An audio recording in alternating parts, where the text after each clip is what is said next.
Okay, Assalamualaikum warahmatullahi wabarakatuh. Bismillahirrahmanirrahim. Alhamdulillah alamin wassalatu wassalamu ala asyrafil mursalin wa ala alihi washabihi ajma'in.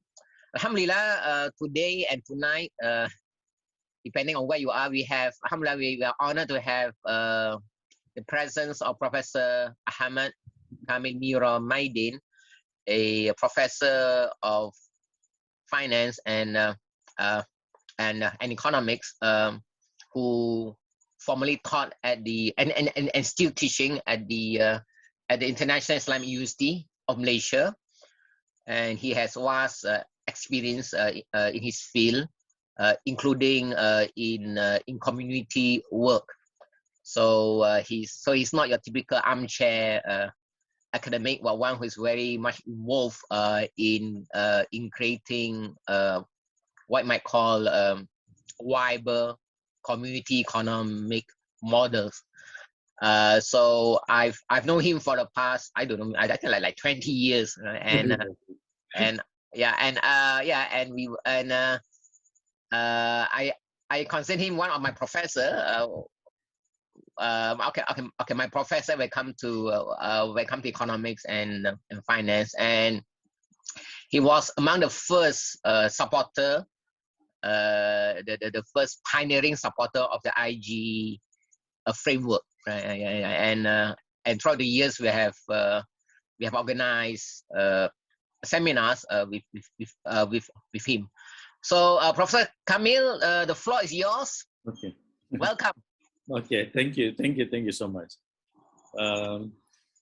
Thank you for the kind introduction. Bismillahirrahmanirrahim. Alhamdulillah Rabbil Alameen. Salatu wassalamu ala Sayyidina Muhammadan Nabil Ummi wa ala alihi wa sahbihi ajma'in. Subhanaka la ilma lana illa ma 'allamtana innaka antal alimul hakim. Rabbi shrah li sadri wa yassir li amri wahlul 'uqdatam min lisani yafqahu qawli. Assalamualaikum warahmatullahi wabarakatuh to everyone. I don't know what do you say. Good evening or good morning. Here is evening. Some of you may be afternoon. Some maybe so is everything lah. Good. So thank you very much for inviting me to give this talk, Dr. Adi and Sister Faiza and everyone. And I also see my former student, Brother Jamil Abbas here. Welcome, Prof. Nice to see you again. Nice to see you. It might be, something that you have heard from me, so you can enjoy it again. But basically is on the monetary issue. So let me share the slides. Is it okay, my brothers? Huh? You are co-host, so you should be able to, yes. Yeah, okay. Let me, so I'll go to share screen. And then, so can you all see the screen? Yeah, yes. Okay. So I will use the slides here. So basically the topic is Islamic community currency and payment systems.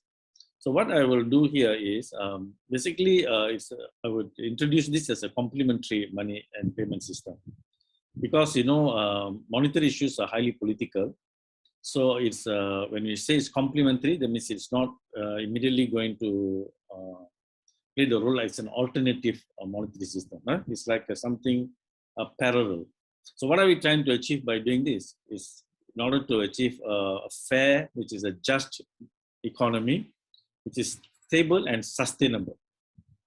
So this is the Islamic system must be a just system, and at the same time it must be something stable and sustainable. You know that the whole world is now focusing on sustainable development goals. Why? Because the economy of the world, it has become unsustainable. At least 17 areas we're trying to achieve sustainability. Yeah. So I will cover what I will do is, first I will talk about what is the problem with the current monetary system. Okay, what are the issues? Then we shall look into what is the solution to that, something that must fit in within the Islamic Sharia model, that as a solution. And then how can we achieve that solution given the present circumstances? We are living in a world with such rules and regulations. So what can we do? That is the issue. Yeah, that will I'll cover. Now, the first thing is when you talk about the money, the first thing we need to realize is what is the function of money in the economy. And normally it starts with the circular flow of economic activity. So basically that if you remember in economics, you might have seen this diagram. What it shows is that for every movement of real things, which is goods and services produced in the economy, like as you can see, like as you can see that the goods and services. So the goods and services produced for the people, yeah. So that's the supply of goods and services from the firms of manufacturing facilities that will produce this, and then it will be supplying to households, as you can see on the right hand side, yeah, to the households. The households, on the other hand, they will supply the inputs, the labor, the capital, the land, and so on, to the manufacturing firms, yeah. So it is a kind of a circular distance. So while the the goods move from firms to households, the households will supply the labor, the capital, and so on. The opposite movement is money. So that's where we get this equation in economics. We call the equation of exchange MV equals to PY. That means this is the monetary side, money times the velocity of circulation is equals to price times the quantity, the real things that we produce. Y is the real output of goods and services. So this is where money comes in, as you can see in the economy. This is a macroeconomic model. Yeah. So every movement of goods and services, there's an opposite movement of money. So this is an identity. So when, for example, the households supply labor, capital, and so on, they're given the income, Y. So the Y is either consumed, spent, and there's a certain amount that is saved. So Y equals to consumption plus savings, yeah, plus savings. So once you consume, that means you're consuming goods and services. Then there's some extra money left, the savings. So what do you do with the savings? The savings will be normally we put in financial institutions, the banks and so forth, yeah. And then the banks, what they do, they will actually channel the savings to the firms and so on in the form of investment. So in macroeconomics, we say that the savings must equal to investment, you know. So this is, you all know, maybe perhaps you all know already. So what is the important, what I'm trying to show here is that the money is actually facilitating the movement of all these real things, goods and services, and also the supply of labor and capital, so on, facilitating the movement of all these things. You see, that is the role of money. So any savings, it goes into financial institutions. So this is where the study of finance comes in. You know, it's basically the study of finance is what to do with the savings in the economy. So we have banks, we have investments, we have mutual funds, and we have insurance for risk management, and the derivatives markets, futures, options, and all those. They're all here handling the financial side of the use of the savings. So, so what is the role of the financial institutions? Is to mobilize the savings and channel them into investment, so that there's no leakage in the economy. Yeah. So, if you ask what is the role of an Islamic financial institution, the role of an Islamic financial institution is to mobilize the savings according to Sharia principles, and then channel them for investments according to Sharia principles. For what? For the attainment of the maqasid of Sharia, to objectives of the Sharia, to protect, creation of wealth and protection of wealth, and then the protection of life, the progeny, the education, and the intellect, and so on. So this is the objective that we are trying to achieve in the entire the cycle of things. Okay, so this is where money comes in, the role of money. So in Sharia, if you see, this is from a book my colleague wrote, Adam Abdullah, the Islamic currency. There's something that you all know, that the role of money. Yeah. So the role of money is very well known. It's first, it is a medium of exchange. That is the main purpose of money, so that we do not face problems of barter. Barter problems. That this is very well known, that you must have a coincidence of wants, then the divisibility problem will be there. So how do you overcome this? We introduce money, yeah? So that is the medium of exchange. And then it plays the role of unit of account. That means pricing things, okay? In order to price how much is this, how much is that, and so on. So that's as a unit of account. Then as a store of value. So that means the money must be able to, if I have money, if I do some work, so I've already given work, I got money. If I save it for 1 year later, so then I can buy something 1 year later. So the value, the money preserves my labor that I've already contributed to the economy. I can preserve it and then use it for buying things even a year later, 2 years later, and so on. Is the money, a good money must maintain the value. So that's what we mean by a store of value. And then it's a standard deferred payment for loans and things like that, yeah? And in Sharia, it also plays the role of, in many of the like rulings like zakat, jizya, kharaj, and the blood money and so on. So zakat, for example, like you have certain amount of wealth or money that fulfills the nisab, then you have to pay the zakat for the measurement of that.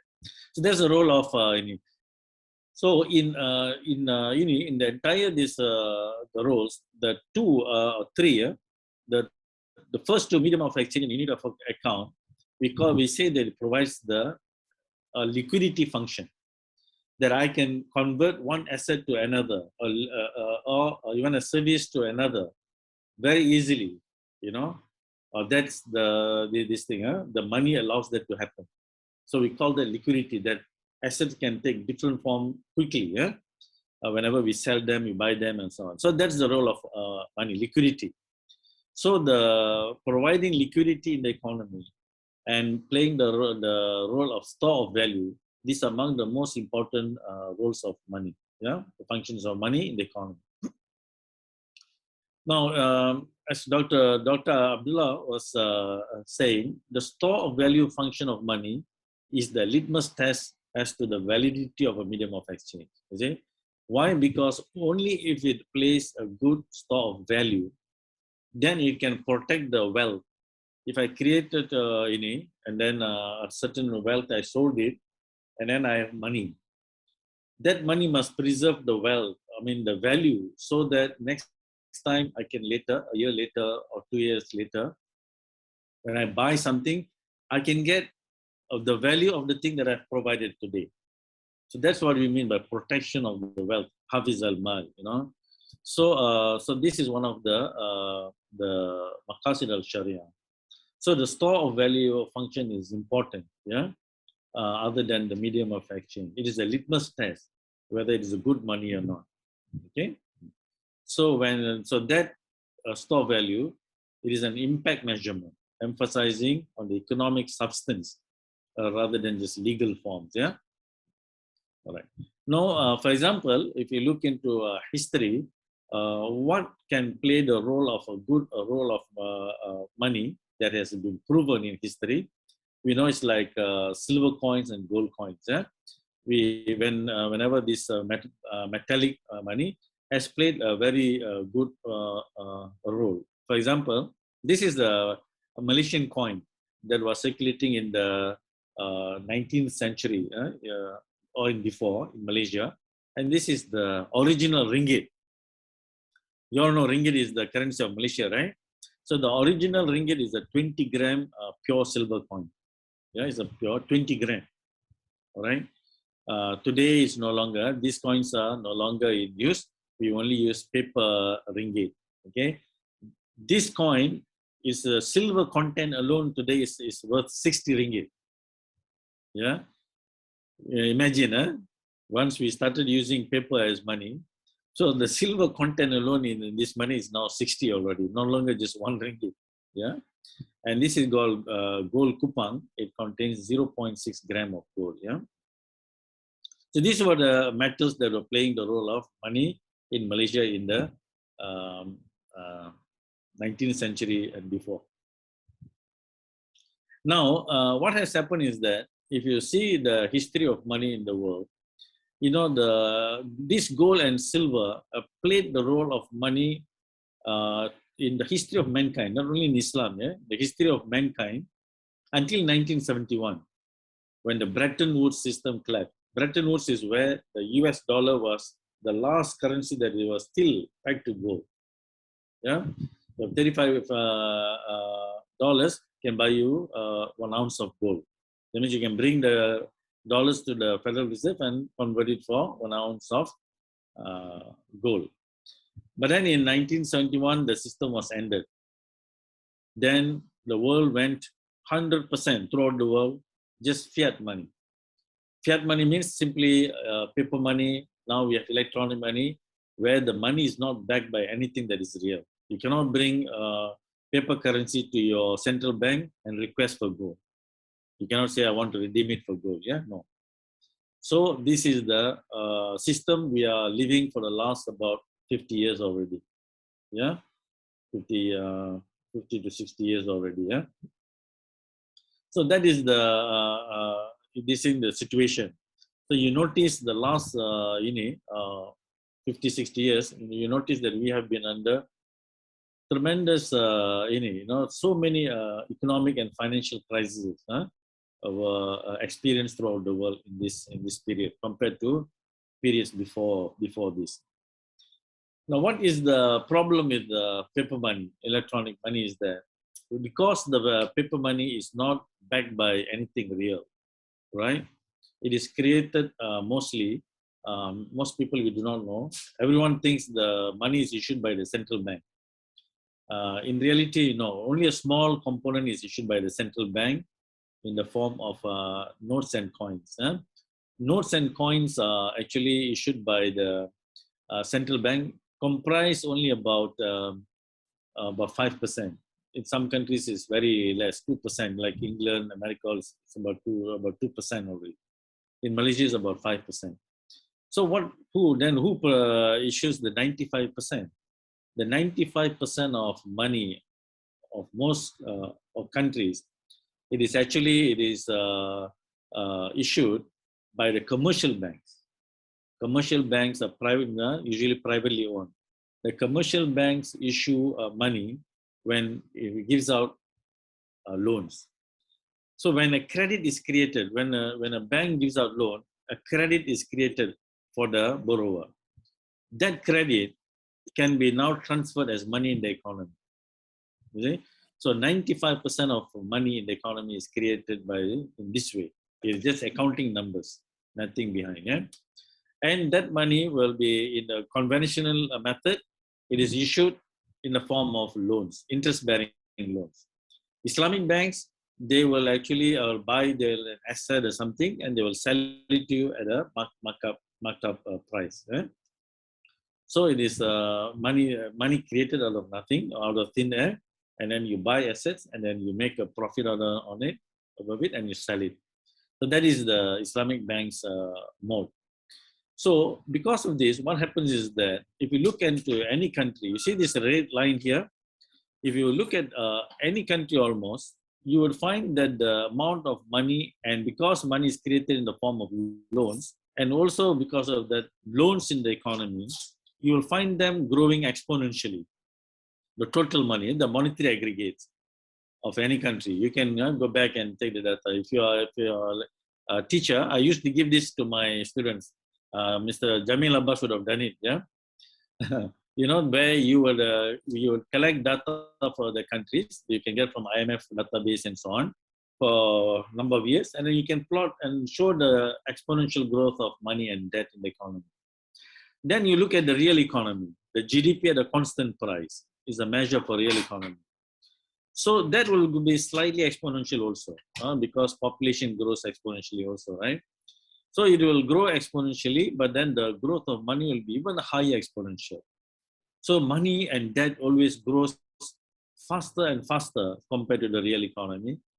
And because of the gap, so you get inflation, because more money going after smaller amount of goods and services. That creates inflation in the system. So fiat monetary system by structure is inflationary, right? So whenever this money is created and given to certain sectors, for example, housing, then it becomes a housing bubble. So that's actually inflation, yeah? Inflation in the housing sector. If I create a lot of money in the commercial banks and give it to, let's say, IT sector, then there will be, remember the dot-com bubble and so on. So those are bubbles. Economic bubbles are actually inflation. And this is also the reason why it creates a widening gap in income and wealth distribution in the economy. Because the newly created money is given to usually the richer section of the economy. Because it's the wealthy businesses and wealthy people, they look credit worthy. If you are poor, you go to the bank may not give you a loan, right? So newly created money is given to this group. So therefore, that group can buy assets in the economy, and a lot of wealth and resources will accumulate with this group. And that's the reason why, by structure of the system, you will see a widening gap between the rich and the poor. The rich will constantly become richer and richer, and the poor will become poorer and poorer. So it is by structure of the design of the system. Okay. So what this leads to is that you can immediately see this is unsustainable, because this portion is exponential growth, the monetary side, because it carries interest, which is basically riba, right?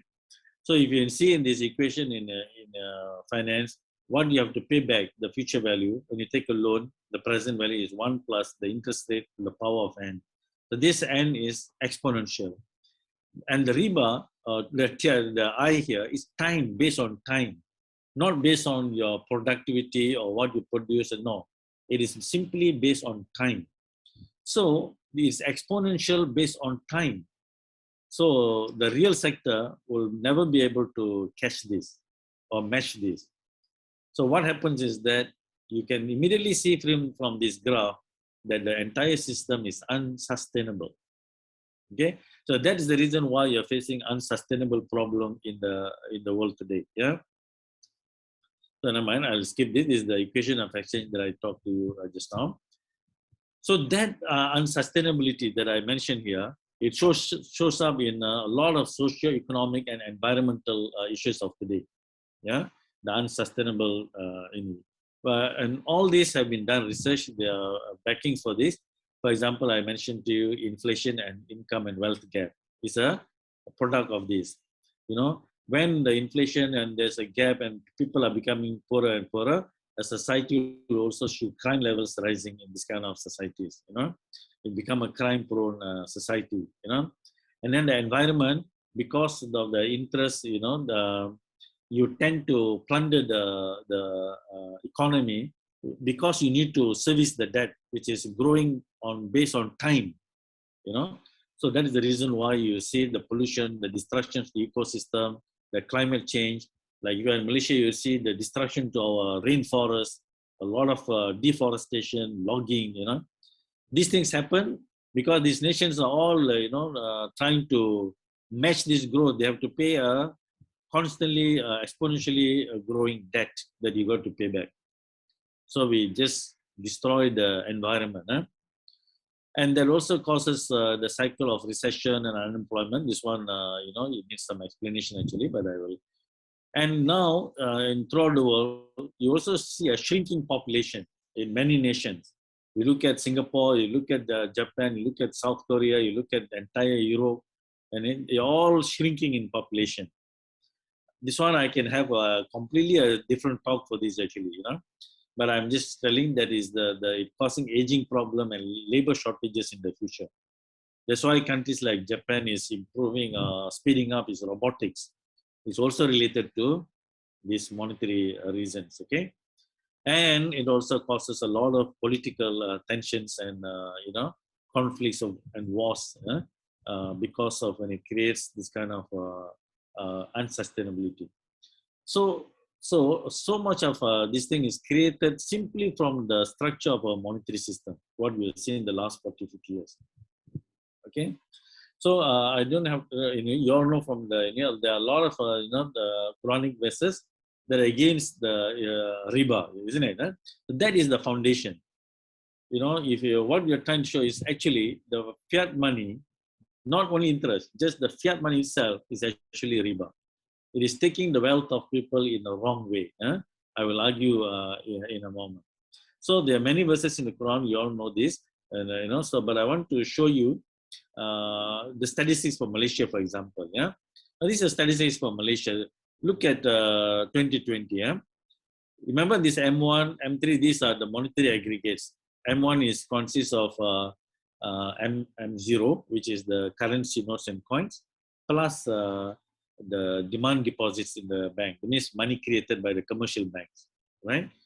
M3, for example, it includes the higher, less liquid definitions of money, yeah, like time deposits and all those are added to M1 until you get M3. So you see, for 2020, we had about 513 billion, because this is all in millions. So 513 billion ringgit of M1. So this is normally what we use for payment. We use cash or these things, or we write checks or electronic transfers, which is M1. Look at the real GDP. The real GDP is only 350 billion. The M1 is even larger. The amount of money in the economy is even larger than the size of what we are able to produce in reality. Can you see that? It's even larger than the nominal GDP, not only the real GDP. This number is even larger than the nominal GDP. And the M3, the higher definition of money, is even worse. It's like 2 trillion really. It's 4 times this compared to the real GDP unit. So there'll be asset bubbles everywhere. In this kind of economies, you will see a lot of things. So Malaysia is actually in a, immediately when you see a statistic like this, you can tell, oh, Malaysia will be deep problems, economic problems when you have this. Yeah. What kind of problem? You see the housing, for example. This is the data for housing in Malaysia. Housing, this is a 20, it's a data 6 years ago. We're talking about 6 years ago when Khazanah Research Institute is a government-linked institute. When it did study, it found that the Malaysian homes are already seriously unaffordable. That was 6 years ago. Now we are already in severely unaffordable situation. So for the younger generation, the home is becoming unaffordable. You see, these are all bubbles. And then at the same time, you see household debt. The household debt to GDP surges to new peak because all this money is growing as debt. When you talk about growth in money, it's all debt. So it's a new peak, household debt to GDP. So people are becoming increasingly indebted. You know, their loans are rising, the homes are unaffordable, right? And then you see not only households, but the debt of households, businesses, including government. Yeah, including government also rises. Imagine, households, businesses, government, all their debt is rising. And we know in economics or even in accounting, for every debtor, there must be a creditor, right? So if households are becoming debtors, businesses are becoming debtors, government is becoming a debtor also, increasing, public debt, right? So who is the creditor in the system? You will find the creditor in the system is no other than the banking system, the commercial banking particularly, to whom we have given the right to create money out of nothing and give out as loans. So that they are the creditors in the system. Yeah. So this has brought the whole world to an unsustainable situation. That is the reason why even in the United Nations and everyone we're talking about sustainable development goals, because nobody asks why are we having this problem today, right? Yes, you need to go back and see whether significantly the 17 sustainable goals here. It is actually, we cannot say only by the monetary, but I would say significantly by the monetary factor, okay? So when it comes to the Islamic, this thing, when you look at it, the paper money, the way I've defined when you create money out of nothing. So this is a very good book by Professor Imran Khan Niazi. Yeah? He wrote this book in The Concept of Riba. If you want to understand the concept of Riba, from classical scholars, how the classical scholars explain, this is a very good book in my opinion. Yeah. So after he shows all the step by step, what is riba, then finally this is the conclusion he made about paper currency. The truth is that if strict legal position of Islamic law is adopted, all transactions in paper currency will become invalid. Yeah. Why? because the creation of paper money itself, you will find that it actually falls in the category of riba. The paper money itself, not only the interest that we are talking about. The paper money or electronic money that we create out of nothing, it is actually falls in the concept, within the concept of riba. Now, monetary experts who have done, who have studied this sustainability issue, they have come to a conclusion in this thing. Money, the way we define what money is the missing link to sustainability, which means all these sustainable development goals are actually unattainable if you do not address the issue of money. This is the conclusion made in this. You need to go back and address the issue of money if you want to actually solve this sustainability issue. Okay. So this slide here, I did this a couple of years ago actually. So looking at it, this thing about the 2 more goals are necessary if you really want to achieve the 17 sustainable goals, sustainable development goals or SDGs. One is we need to have a real money system, no more paper money system. That means you have to go back to some kind of linking to real things. It can be anything, not only gold and silver. It can be actually anything, but gold and silver, the precious metals are the easiest actually. Then the number 19 is actually you must also create good character in people, which means this is the education. You need to have a good education that create a good character, in spirituality. And surprisingly, I'm already they're not so active in the International Islamic University, but the International Islamic University has taken this as the their role, spirituality as one of the sustainable development goal. But they call it the goal number 18, okay? Because they are not talking about a real money system. And I say you need the real money systems also in order to attain the sustainable development goals. This is what is the Islamic solution to the entire thing. What is real money systems? Yeah. So the real money system is what I would like to show you and how to design it. Yeah, designing an Islamic community currency and payment system. Okay, and it's something that has to be within the current system. Yeah. So I see it. It's an Islamic gift economy, but based on wakaf model. What are we trying to achieve? I always say baldatun tayyibatun wa rabbun ghafur. So this is like the people of Sabah. Remember, the kind of where it's abundant prosperity, shared prosperity between all people, and a lot of rahmah and forgiveness from Allah Subhanahu wa Taala. This is what we are looking at. So where we are trying to achieve the gift economy. So I have done, put a lot of thought into the development of Islamic economics. I've been a student of Islamic economics since 1983, when I first joined the International Islamic University. And then until today, we have not really seen a true Islamic model out there, right?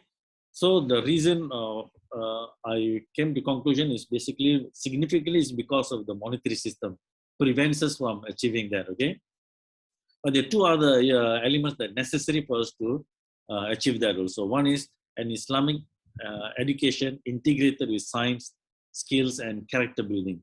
We need to look at this. I'm also doing a research in this area. One day, if we have time, we can even talk. This is also quite an interesting topic. And this is the topic now I'm talking to you all, how to create the riba-free money and financial transaction. This is, it is fundamental, okay?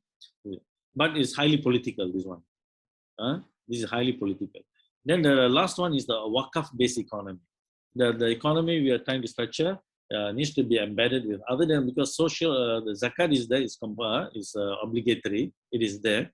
But the wakaf system is, it is sadaqah and wakaf system are not obligatory. But when we structure the economic system based on that, it provides a very good social security for everyone. It creates a gift economy. It counters the riba system, which is very oppressive, creates competition is a very stressful economy, as you can feel today, right? But the wakaf-based gift economy is exactly the opposite. So this, and now the first one and the third one, we can easily do it within the existing laws. But the second one is a bit political. Yeah. So what we are actually trying to achieve for you, to just to summarize, in a summary, it is basically, as Allah subhanahu wa ta'ala says, whatever I'm trying to think is the success. The success is when Allah subhanahu wa ta'ala says, وَمَا خَلَقُ الْجِنَّ وَالْإِنسِ إِلَّا لِيَعْبُدُونَ. Allah subhanahu wa ta'ala created us to worship Allah subhanahu wa ta'ala, man and jinn. So what we need, whatever we design, then how do we do the maximum this thing, the ibadah to Allah subhanahu wa ta'ala to everyone. So that's why those three. The first is we have an education system that prepares you with the education, religious education, teaches you ibadah, akhlaq, and so on, and also builds the skill. You must be a professional and then at the same time a good Islamic Muslim believer and practicing Muslim, right? So you must have both the skill and at the same time the religion. This is what we must produce, the education system. So this is the fundamental for economic development. Okay, then I have a different skill, you have a different skill, that person has a different skill. So each one of us are producing different things, goods and services. How do we exchange so that we become, we can grow, the standard of living between us can grow. So this is where the monetary system comes in, the riba-free monetary system. So the role is to facilitate and ensure a just, stable, and sustainable exchange and sharing. So that's why, if you notice, like you say, we are doing so many things. I'm using this computer, I'm talking to you, I'm wearing this shirt, I'm having this spectacle, I may have a pen. I do not know how to make any one of them. I do not know how to make any one of them, but I own all of them. You see, so how did I get this shirt? Somebody with the knowledge, of making clothes, they made it for me. Who made this watch? Some other people. So 99.9% of things that you own, you do not know how to make them. Yeah, we gain them through this exchange process facilitated by this monetary system. This is why the monetary system is important, right? Then, in order to help those who are underprivileged, those who are not privileged like us, for example. So that's where the zakat comes in. Help those who are in need. Help those who are poor, the fakir, the miskin, the one in debt. Help them first. By structure, you must go and help them first, right? Then when you have the last in the zakat, you say fi sabilillah. Fi sabilillah intersects with wakaf. Wakaf is where anyone can contribute things for the benefit of the public, for good things. So these things, wakaf, if you look into Islamic history, provides the social security for everyone. So if you have a good wakaf system, takaful will become irrelevant. It will die off if you have a good wakaf system in the economy. So imagine, so these three can produce a complete ecosystem to create and sustain a beautiful, prosperous economy with a shared prosperity, you see, where everyone's social security is guaranteed, right? And then, of course, to protect the entire system, once you create that, of course, you need a political system that ensures and protect the entire thing. That's why you need an army, you need and things like that. You develop a good army to protect that. That is the last thing. But these are the three things that the fundamental to create the system. So now we are going to only talk about the monetary system. We're not going to talk this education or the wakaf system. Some another time, if you have time, I can, we can talk. This I'm also doing research on all these areas. Yeah. So the monetary system, if you look into the Islamic this thing, how do you create as I showed you, the problems of fiat money, in Islamic this thing is, you have to have something like this. The money must have an ayn. It has to be something that is real. That's the first thing, the ayn. It's real. I'll come to that. Why? Because only then the exchange process becomes just. If I take something from you, I give you something of equal value. That's how we perceive each other. Both of us, we perceive that whatever we exchange, they are of equal value. So the measurement of that, to measure the thing, the value that we are exchanging, it must have its own value in the first place. So that's why an ayn, something that has intrinsic value, needs to play the role of measure of value. So let's say that item here, it is, let's say, gold or something like that, silver or some metal. So if I use the metal, okay, this thing has an iron, so I will make it into a standard unit. For example, a dinar. A dinar is 4.25 grams of gold. Dirham is close to 3 grams of silver, right? So if I make that, and let's say you have a watch, yeah, item A, let's say is a watch, and I have a gold coin here, or a dinar here, 4.25 grams of gold. So let's say you say that we both of us think, okay, your watch is 1 dinar, the value of gold, yeah.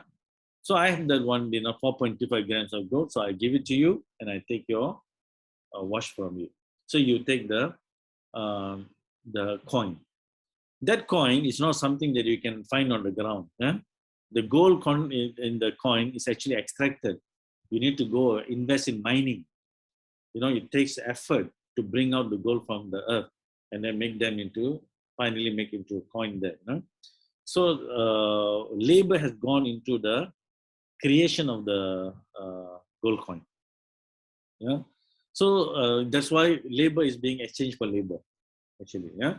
So this thing, the labor content of the creation of the watch. Now let's say I have a book here, a very expensive book. The value is also 1 dinar. So when I value this 1 dinar, this book, I'm using it as a unit of account, kind of a measurement, a measure of value. And this is also 1 dinar, the watch. So let's say you have the watch and I have the book. We can also exchange, because both of us think it has an equal value of 1 dinar. And I want the watch and you want the book, so we can exchange it. All right. So this is how the valuation comes in the economy. And gold, it is a very good store of value. It has including silver. We have about 2,000 years of data. Remember that I quoted to you the work by Dr. Adam Abdullah just now. Dr. Adam Abdullah, he has data for 2,000 years of data of commodity prices in the Islamic Caliphate time, in England and also in America, in 3 places for 2,000 years. When you check the pricing of commodities relative to gold and silver, is an amazing constant. But before Dr. Adam did, there was another professor in the University of California, Berkeley. He did, his name is Roy Jastram. He had 400 years of data. And he also, when he checked for price of commodities relative to gold and gold, he found it to be a constant. That's why he named his book The Golden Constant. So you see, for 2,000 years, the coin can preserve value. So people who propose this dinar or dinaris, sometimes they are called, they always give the example. If you look into the hadith books, it is mentioned that during the time of Prophet Sallallahu Alaihi Wasallam, a goat or sheep was equivalent to 1 dinar. You can use 1 dinar to buy a sheep. Yeah. And if you have a dinar today, you can also buy a sheep. Even I have a dinar in my pocket, you can actually buy a sheep for the value of the gold coin. So imagine for 1,400 years how the coin is preserving its value. Can you see that? But paper money cannot preserve value like that. All right. Every moment it loses its value as inflation. Every year when we record inflation in the economy, if you save your paper money, the value is actually falling. Now, so understanding all this, reading Professor Nyazi's book and other, finally I come to a conclusion, we can have 4 types of money in Islamic system. Okay. The first thing is, we can have the gold coin itself, for example, something real. It doesn't have to be just metal. It can be even, I will come to that, what can play the role of money, commodities. But the best is metal, precious metals. Yeah. So if you look at this, this is the, in Islamic history, this is the first Islamic coin issued in the history by Abdul Malik ibn Marwan. He issued this. Yeah. So if you issue the gold coin can circulate in the economy as money. This is the most basic, right? Most basic. The number 2 is that you don't issue the gold coin or gold can remain in let's say a bank or Baitul Mal or something, and then you issue paper notes or electronic records as money. So the paper notes can circulate in the economy, and anyone who needs the gold, you go to the treasury or Baitul Mal, you can redeem your gold. So this is a lot easier today. In today's system, this is what maybe a better option. Why? Because we can use electronic transfers. You can have a e-wallet and things like that. And if you really want the gold, you can go to a operator or the treasury, and then you can take your gold. Yeah. The third one is an IOU that is issued against a real good or services. For example, let's say I'm a supermarket. I'm a supermarket operator. You supply goods to me. Okay, you supply goods to me. So I issue you. Okay, I will pay you in 6 months from today. So I give you an IOU letter, Mister. This is in 6 months from today. Whoever holding this IOU, come to me and I'll pay you the amount. So you are supplying to me goods. So I give you the IOU. You can use the IOU and pay to your suppliers. You can circulate in the economy. Anybody can, and whoever is holding it 6 months from today comes to me, and then I will just pay the person for whatever the amount that is written in it. Okay, so this is called, this is also fine when the IOU is created against a real goods and services. Okay, in Uruguay, sometimes they pronounce it as Uruguay. In that country, it became popular, something called the commercial credit circuit or C3, commercial credit circuit. It follows this method. Okay, and then and not only that, this IOU can be broken into many amounts electronically. The supermarket gives let's say $100,000 in IOU to the supplier. The supplier can pay 10,000 there, 5,000 there, 3,000 there, and break it. And it can be broken into many pieces into, in the 6 months. At the end of the period, whoever is holding it, all will be paid. It's called credit, commercial credit circuit. Yeah? And then the last one, which is my favorite, is called a netting system. In Sharia, we call it Muqassa. The netting system is simply we will do transaction among ourselves. Buy, sell, all recorded. So if I buy something, let's say a book from you, okay, I buy some book for you, so a credit will be credited for you and a debit for me, all accounting only. And then someone buys something from me, I will get a credit, the person will get a debit. So debit, credit will be accumulated. Let's say at the end of the month, we see what is the total debits and credit for myself, net off. Yours, what is your total debits and credits, net off, the difference. Take the difference, and those who are having more debit, you have to pay. And those having more credit, you will get paid. You see, this is called a netting system. What is the advantage of that? There's numerous advantage by doing this actually. It is a credit system, yes, but it's not based on interest. So sometimes we have to be careful. People, the moment you talk credit, people say, oh, Islamically cannot know. Interest-based credit it is not allowed. But credit by itself is okay, right? So we'll just do the credit transactions and then we net off. So there are many types of Muqassa that if you are like, you can go into the Sharia principles and then you can go and look into Muqassa. I have written one paper last time with my former student, how you can use Muqassa to create an Islamic, truly Islamic credit card. Because today's the credit cards are actually, they mimic the existing credit cards, yeah. So you can Google and then you get the paper, okay. So many things can be done using the Muqassa. Almost nobody has done, products created using Muqassa. So the netting is a very fantastic system.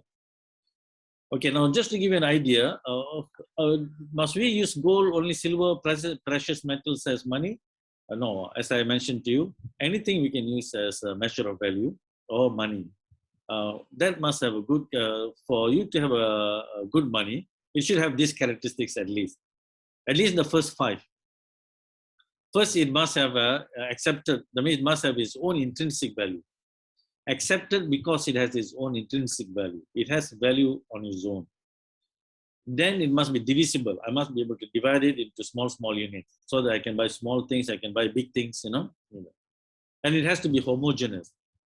Homogeneous, I'll give you, for example, let's say instead of gold, let me show you why gold is fulfills all this. Gold has intrinsic value. It's accepted by anybody. Even if you bring your gold to almost any part of the world, people will value it. Okay, you can convert it into the currency of the country if you have gold. Yeah, it's divisible. I can divide the. See, if I have a gold bar, I can divide it into exactly half. If I have to give you half or quarter or small, you know, I can I can just cut them into any small pieces. For example, if I cut it into half, I don't have to ask you which half do you want, because they have exactly the same value in content. We call that homogeneous. Homogeneous means if I cut it into half, this half is exactly the same value of this half. We call that homogeneous. And it's durable. It can last long, hundreds of years, thousands of years like gold. Very durable. It's mobile. I can easily bring it. If I have a gold coin, I can easily bring it here and there. It's very mobile. The moment you have these 5, you can play the role of money. If it is rare, it is an additional benefit. Like gold is very rare. So small quantity has high value because of that. You see? So, and also it has a stable value. As I mentioned to you, 1,400 years is a good store of value. Stable value means it is a good store of value. So these are the 7 plays. If you have these 7 characteristics, you can play the role of money. Let's take, for example, can I use wheat as money? It has its own intrinsic value. Yes, because people they can eat wheat. So it's a staple food in many parts of the world. So it is accepted. It has intrinsic value. Is it divisible? Yes. If I have a cup of wheat, if I exactly make them into half, divide it into half, I don't have to ask you. So, yeah? I can divide it into small amount. So it's highly divisible. It's also homogeneous. I don't have to ask which half do you want. Durable, perhaps wheat can last for about 1 year. Otherwise, after that, it might get. So wheat can play a role of money, let's say, within a year. But if I structure it in such a way, the wheat can kept in a warehouse, and then I give you a receipt against it, and the receipt circulates as money, and anybody who needs the wheat can come to the warehouse and collect the wheat. Then it becomes even durable for 2 years, 3 years. Because you can have new wheat coming into the warehouse, you see, as we harvest our wheat. So in that way, you can structure it and make it into a more durable structure for the wheat. And it becomes mobile. We can increase the mobile by using the receipt. So the receipt can circulate. The wheat need not circulate. The receipt will circulate, and whoever needs the wheat can go to the warehouse and collect the wheat. So yes, excuse me. So wheat also can play the role of money. If you notice the hadith of Prophet ﷺ, when Prophet was mentioning what's the defining about riba, so the Prophet ﷺ mentioned gold is to be paid for by gold, silver by silver, wheat by wheat, barley by barley, dates by dates, and salt by salt, and like for like, you see. So if you see all these items mentioned by Prophet ﷺ, 1, 2, 3, 4, 5, 6, you find all these items, they fulfill this criteria. They fulfill all these criteria, and indeed all these 6 items, they did play the role of money at one point or another. But gold and silver, they dominate all of them. Why? Because gold and silver can last for very long periods of time, right? So these are this place the dinar, and this was the dirham as the main in But if you want to structure monetary using barley, by all means go ahead. Dates, by all means. So what about if I want to use olive oil, let's say for Palestinians? Can we use? Of course. Because the olive oil also fulfills all the criteria. Even petroleum fulfills all the criteria that you mentioned. So all these items, they can play the role of money in the economy.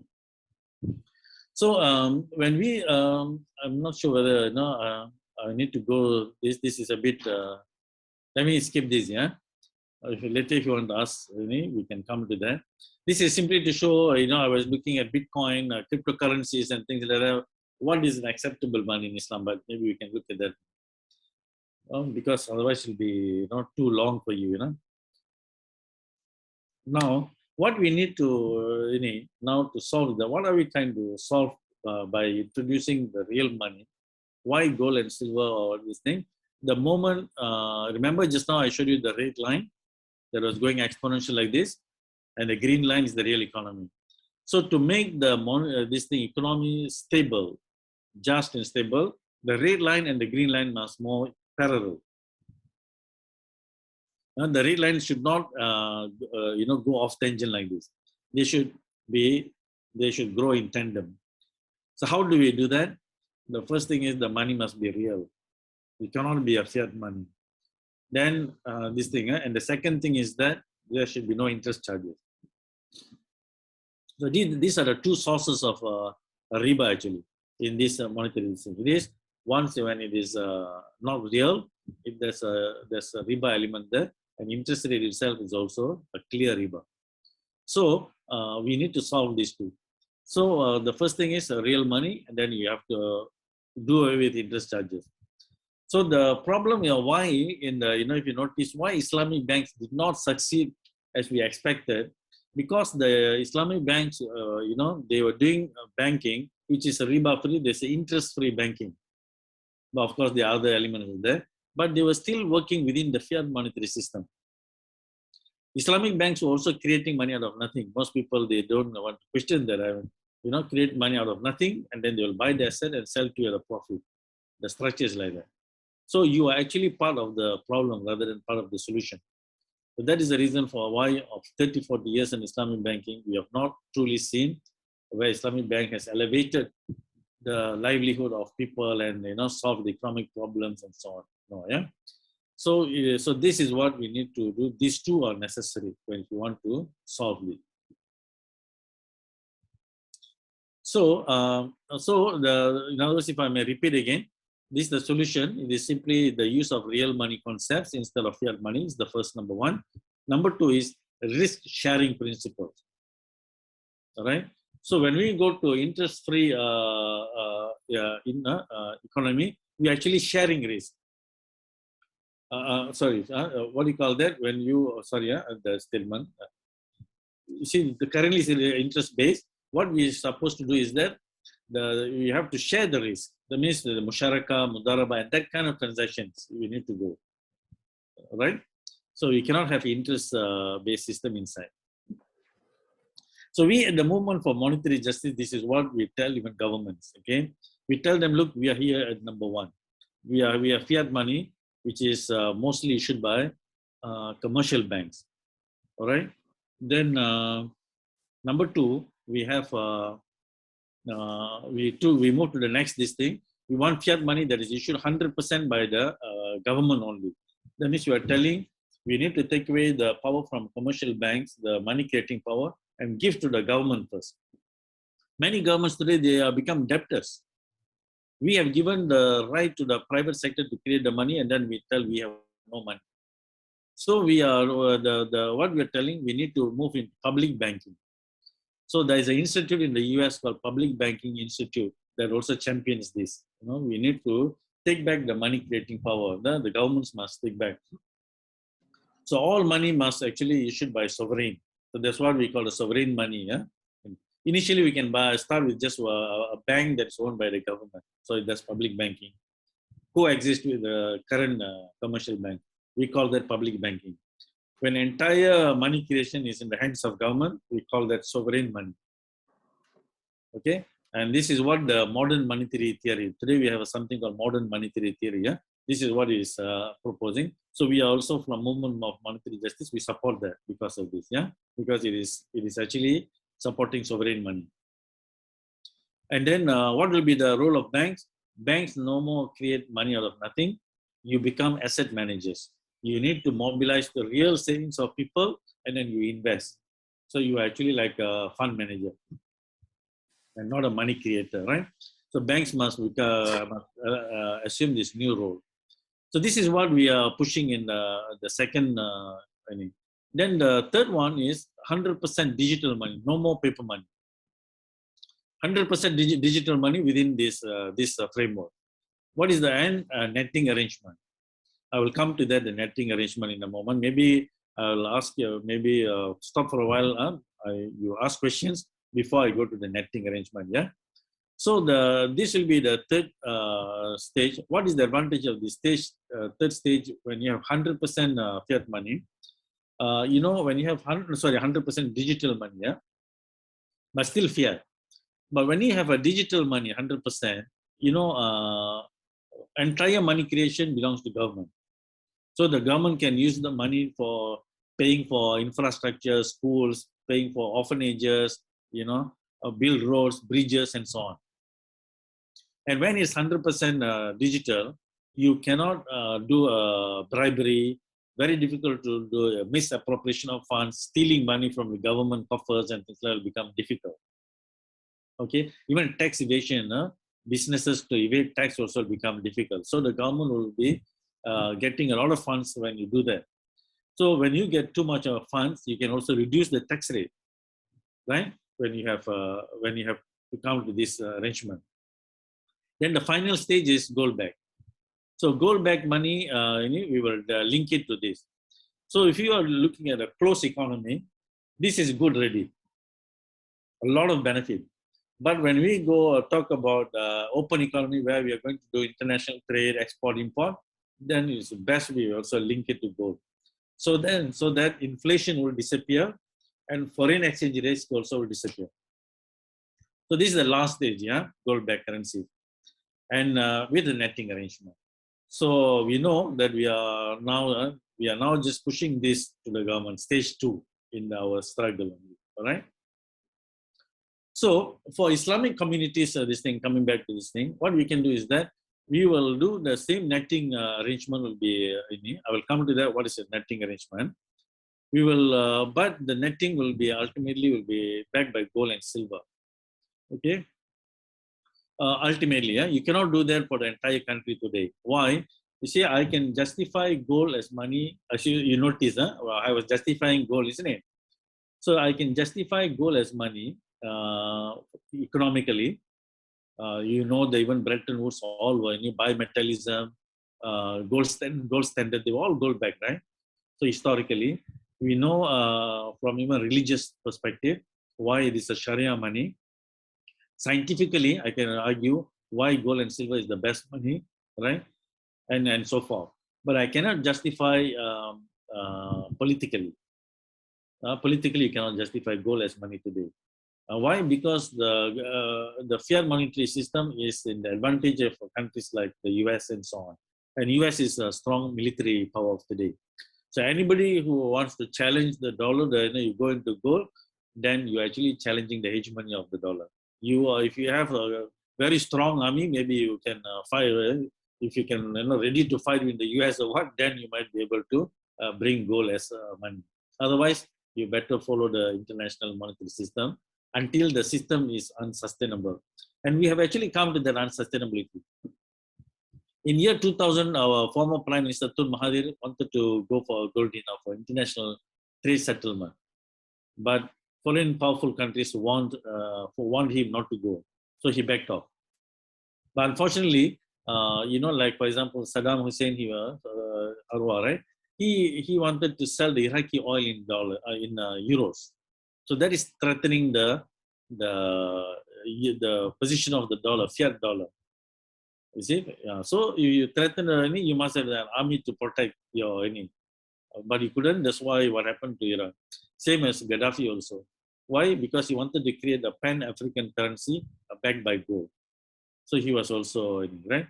So in Malaysia, he backed off because we do not have the army to support this kind of But China, ultimately, after developing its army, finally China showed that it can do it. A couple of years ago, China did not a petro yuan. That means buying and selling of petroleum in yuan, backed by gold. You can Google, petro yuan backed by gold. So why China was able to do that? Because they built the army first. And the fact that so far, until today, there's no war between China and US, that means China has developed its army to a certain extent that it cannot. So you see, so it is all politically linked. You have to understand that when you can do, when you cannot. So I tell people, you see, anything that is not correct, ultimately it will collapse by itself. So we have come to the situation where the global system is collapsing itself. So if you ask me, even in today, it is interest in the US itself actually to go to gold. Okay, so all of us so we are in the right time to actually to push this idea.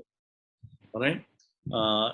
Maybe I will stop here because I need to drink some water. So I'll stop here. Well, maybe you all can ask me questions. Then after that, then I can go to the netting system. What it is? What is netting system? If you have time, I don't know how much time I've used. Dr. Adi, are you there? Please, you have as much time as you need. Okay. Until Fajr. Okay. All right. So I've been talking for 1 hour, almost this thing plus. Is there any question, or you want me to finish this netting? I'll explain netting first, yeah?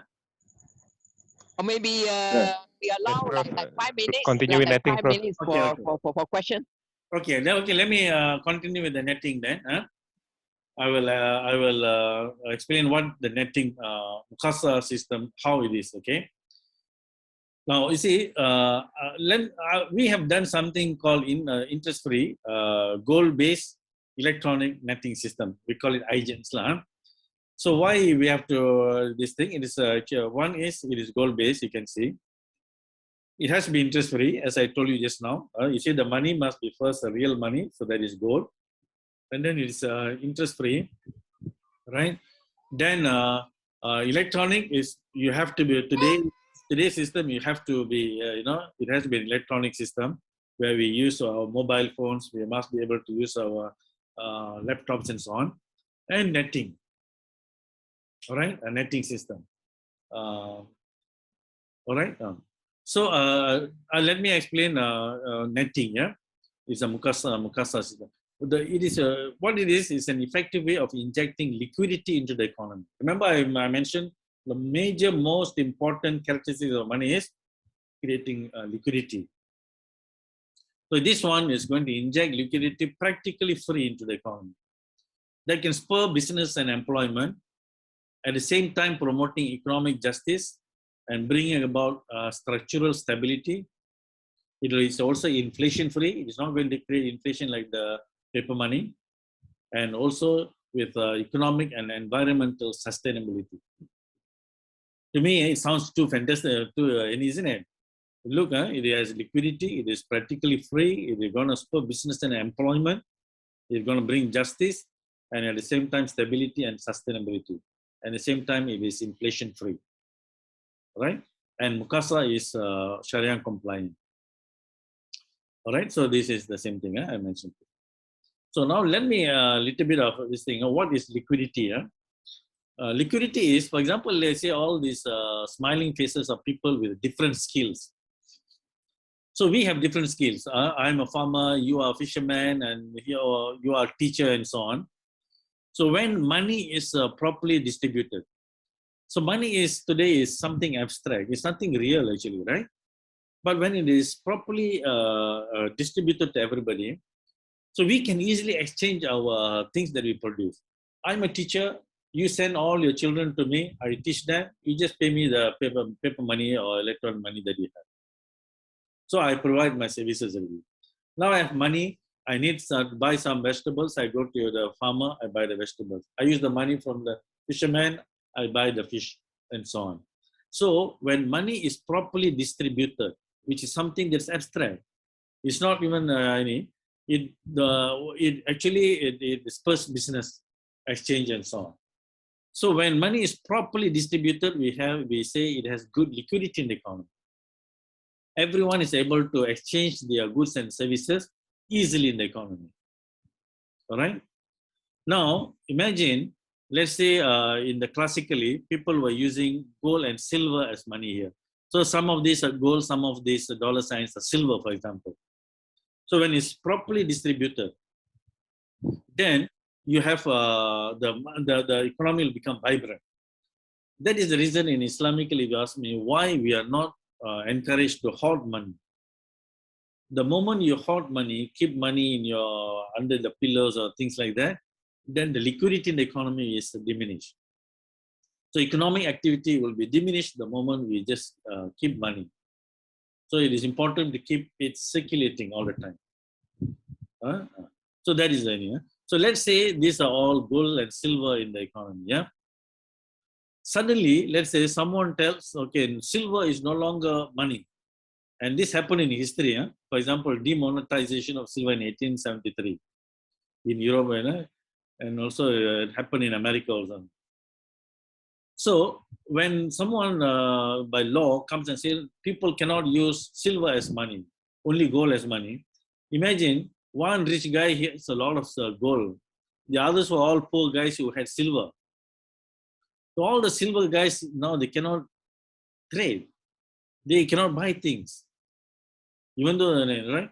So only those with silver, gold now can buy. So immediately you reduce liquidity in the economy and the economic activity all will go down and the economy can get into recession like this. So what will these people do? They have skills. This guy is a fisherman, for example, but he cannot buy anything ready, but he needs to buy something. What he'll do? He will have to go to the one, there's a lot of gold, borrow the gold, and then only can transact in the economy. This guy, he's not going to give his gold lend his gold for free. He'll say he will want interest. You see? So can you see in classically why anybody would come with such a law? So it will enrich those people who are rich already. Those who have a lot of gold, now they can lend the money for interest. So the lending is increasing liquidity. So in today's system, when people borrow money from bank, it is actually from the borrowing that we actually create liquidity in the economy. So in the present system, liquidity in the economy is mostly comes from the borrowing that people make from the bank. That means the bank lendings at interest. So liquidity actually carries interest in the economy in the present system. All right. So this is the issue. So in recession also, a lot of time, why the economy goes into recession? Not because people don't want to work. People want to work during a recession time. Those unemployed guys, if you ask them, they'll say, yes, we're looking for a job, we want to work. And people have needs to be fulfilled. So people have needs to be fulfilled. People want to work. So what is stopping them producing what things people need? Basically, it's lack of liquidity in the economy. That's the reason why in the recession time, governments will go expansionary monetary policies. When they print money, we call it quantitative easing, and different methods of increasing back money in the system. You see? So this is how we increase. So in an Islamic economy, you must always remember, we must make sure there's always enough liquidity in the system, and the liquidity must be properly distributed with everybody. Everybody must have whatever we call money that I need. Anytime I can easily exchange. This is what the netting system will provide. I'll give you an example. This is an example. Here you see, this is Mr. Chong. He's a contractor. He builds homes, renovates buildings, and so on. And here is a man, Mr. Said. He's a brick manufacturer. He manufactures bricks. And this man, Mr. Muthu, is a spice trader, producing spice. Now, let's say in economic situation, he has $15,000, all right? But he needs to buy bricks worth $20,000 to build something. So he doesn't have enough money to buy the $20,000 of bricks. Now here, Mr. Said, he has $1,000 and he wants to, buy spice from Mr. Muthu for $5,000. He wants to organize a function, a wedding function or something. So he wants to buy spice for $5,000. So not enough money. Only he has $1,000 on. Now Mr. Muthu has been doing trading, just like a small stall by the roadside. He now wants to build a small shop. So he wants to do this thing. He wants to employ Mr. Chong here. He sells his, his services for $10,000 to build a shop. But Mr. Muthu has only 5,000 ringgit in his possession. So all of them cannot, no transaction can take place because all of them have not enough money, right? So what in netting, what we do is that we give each one of them a credit limit, just like your credit card. It's a business, but a credit limit is given to the business. Yeah, we give them a credit limit based on their services. The sales they make. Okay, it's supposed to be based on the sales they make, but for simplicity, let's assume we give them each one of them $20,000. They can a credit limit they can spend. But credit card only records your spending. It doesn't record your income. Correct or not? So in a netting system, it records not only your spending, but also your income. That is the actual difference between a netting system and a credit card. The netting system also records your income before netting. So to give you an example, let's say each one of them are allowed to spend 20,000 ringgit worth of credit limit. Let's say each one of them holding a credit card for $20,000. So with that $20,000 limit, Mr. Chong, he can go and buy the bricks. So when Mr. Chong buy the this thing, Mr. Said will supply him the bricks. So it will go into the system, a credit for Mr. Said for 20,000 and a debit for Mr. Chong 20,000, right? So you can see that for Mr. Chong. So this is what is happening, a debit and a credit for 20,000. If you see like this, it will be a bit confusing. I will show you like this, yeah? So you see when Said sold to, so Said gets a credit of 20,000. The columns are debit. So Chong has got a debit. For Said, it is a credit. Okay.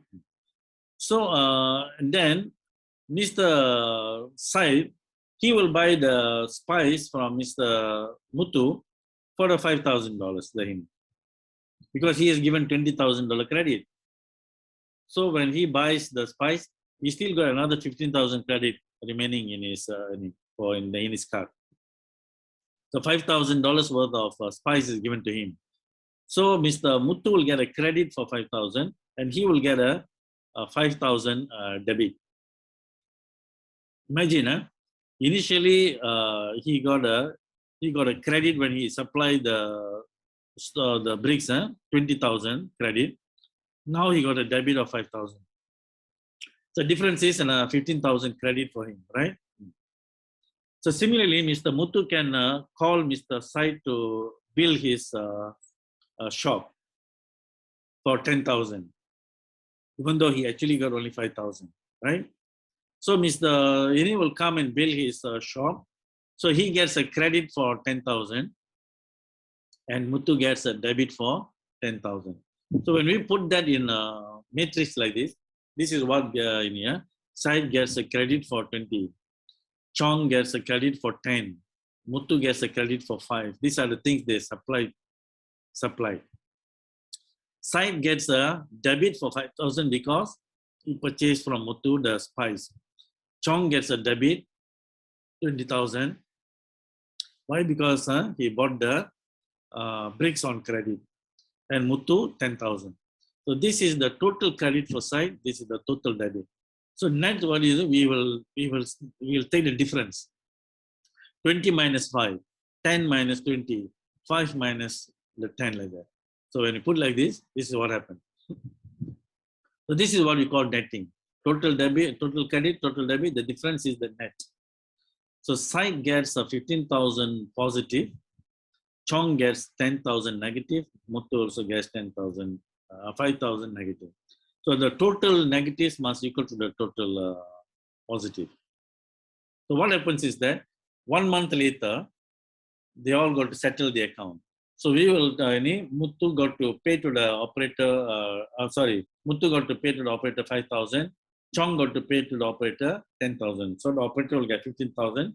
So the 15,000 will be paid to is the site. So you close this thing. So you notice what has happened is that so much of a total of 35,000, you see here, a total of $35,000 of transaction have taken place with by using only $15,000. See, 35,000 transactions using only 15,000. But when thousands of people in the economy transact, thousands of businesses transact, and not only one transaction like this, each person may have many transactions among themselves. So large amount of trade transactions can be net off, and you only settle this thing with a small amount of cash. You only need a small amount of cash. So what is this thing? What it shows is that you can do with a small amount of money, you can keep the economy vibrant. This is what netting is all about. Mukasa, see, now I show a little bit of the same transaction between Said, Muthu and Chong, but I add 2 more people, Ali and Lee. Then they had many transactions among themselves, right? So finally, you notice in this $45,000, about $45,600 of transactions have taken place. But when you net off, you need only 14,600. So you see, a large trade balance can be net off with a small amount of cash. So this is how the benefit will happen by netting. All right. Now let me show you another example of how a netting system can help in the current system. Yeah. During a recession, remember I mentioned to you, during a recession, there's lack of money in the system, right? Lack of money. So when there's a lack of money, let's say he is a person unemployed. He is, he's really unemployed. He's willing to do any job. Here is a rubbish all over the place, uncollected, because the government doesn't have enough money to pay for rubbish collection. So rubbish all over the place. Here is a supermarket with sluggish business. They say, profit is low. When profit is low, they also pay low taxes to the government. So everybody is stuck, the entire economy is stuck like this. So normally when this happens, how the government will solve is that they go to the money market and then they borrow. Government may issue bonds. So when government issue bonds, actually they are borrowing money at interest. Or they can also borrow from the financial institutions like World Bank, IMF, or something. They can borrow money from outside also. So when government borrow money, they have to pay interest on it. Then when they borrow money, they have money, then they employ this guy. So this guy now starts to work. He cleans the streets. So now the streets are all clean. Then with the money he receives from the government, he can patronage the supermarket. He can buy things. The supermarket will be happy because now the business is improving. Now it will pay taxes because they made a lot of profit. They pay taxes. So with the taxes, the government will pay back the loan. So this is how the cycle is started. But you see, the government not only pay back the amount they finally, from everybody, they collect the tax and pay back the loan. They have to pay interest on it.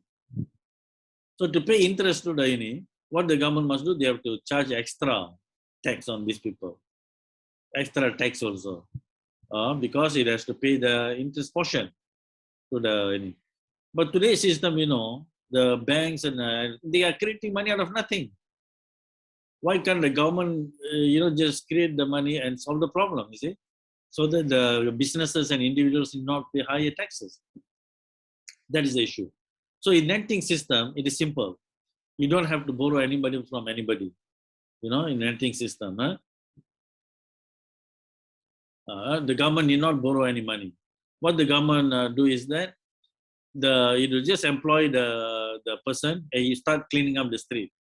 So when he cleans up the street, he gets a credit, the government gets the debit.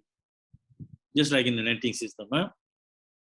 So with the credit given to him, he can go to the supermarket and buy things. He is given the credit limit according to his income. So he can go to the supermarket and just patronage this thing, and the business will be making profit. So it has to pay taxes to the government, right? So government will get the credit and the business will get a debit. So end of the period, we net off everybody, and then we just settle everyone. So the economy will keep moving without any borrowing. Government need not tax people to pay, there'll be never a shortage of money in the system. Why there'll be never shortage of money? Because everybody has a credit according to their skill, their revenue, and so on. So just using the credit card, I can now spend it. You see? So and others also can employ me. Then when I give my services or when I sell my product, I will get a credit. So my debit will be net off with my credit. So there'll be never a shortage of money. So liquidity is enhanced in the economy. And everybody has given the liquidity according to how much of goods and services they bring into the economy. You see that?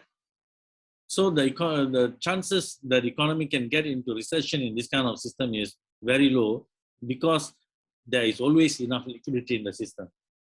It is the interest portion that destroys the liquidity when the debt grows. You see? So that is the benefit. So benefit of netting is that first, as I mentioned, there will be no shortage of money, which means there will be enough liquidity. Increases the liquidity. It provides abundant liquidity cheaply. In the current system, the liquidity is provided through the lending of commercial banks at interest. So the economy is paying the banking system interest in order to have liquidity. And we, in this system, no. Right? You don't have to any. One moment. It provides abundant liquidity cheaply, as though the right to create money is vested in the hands of every single person, not just the banks alone. As though every single person in the economy has the right to create money according to the person's ability to bring goods and services into the economy. And therefore, once the liquidity is increased, it promotes trade, as you noticed just now. It is simply people buying and selling goes on. When this buying and selling goes on, it keeps employing people. Employment is sustained, and the banks, the businesses make profit.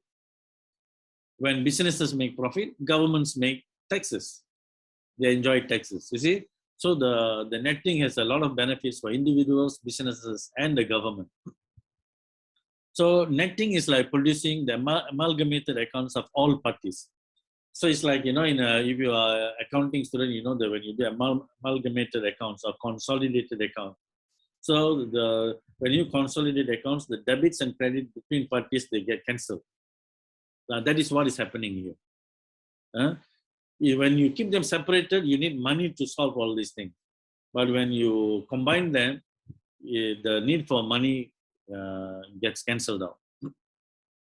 So the netting basically monetizes real assets.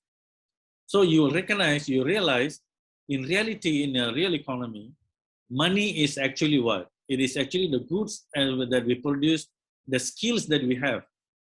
That is the real money. So that is the reason the education system is the most important thing in economy, that we create people with skills. So the moment you have created people of skills, you are actually never a poor country. Today, many governments, they do not understand this. They think, well, we are a poor country because we don't have money. Whereas they have a lot of natural resources sitting under they have thousands, billions of people, countries like Africa, like countries in Bangladesh, Indonesia, with so many people. People are assets. They are not a problem. This thing, you'll realize, hey, that means people are really asset for the nation. Yes. The only thing is that you must give them good education. Invest in education so that they have skills. right? And you'll realize that is the real money. So when we have a netting system arranged like this, it gives us the ability to exchange whatever we are good at. And that improves our living standard I mentioned to you just now. So netting monetizes real assets, goods and services. And it redefines what money actually is, right? So in netting, there's no transfer of debt. There's no buying and selling of debt or transfer of debt. Buy and dine is not taking place. And it's all we are just giving you the right to credit, and we net off at the end. So for businesses, normally when most businesses, when they supply goods, they want 3-month credit. It's a normal practice to give them a 3-month credit. So what we can do is that in this system netting, we will do netting for businesses only once in 3 months. For individuals, we can do it every month. Those who are individuals, salaried people, net off every month. So it becomes an automatic credit card. But for businesses, we will net off every 3 months. So when we do that, it gives an efficient and cheap working capital financing for businesses. Many businesses fail because they fail to get working capital. Working capital management, many businesses fail because of that. So in here, in the netting system, you get free 3-month working capital, when we were in the netting system. So for Islamic finance, one need not resort to hela, the tawaru, commodity, murabaha, and so on for working capital financing. These are all, to me, tawaru all is just a hela only, is a 3-party lending actually. So for individuals, it provides a truly Islamic credit card. As I mentioned to you, you can Google and read our article on my paper, published paper on creating Islamic credit card using Mukasa. Okay, that's the benefit of netting.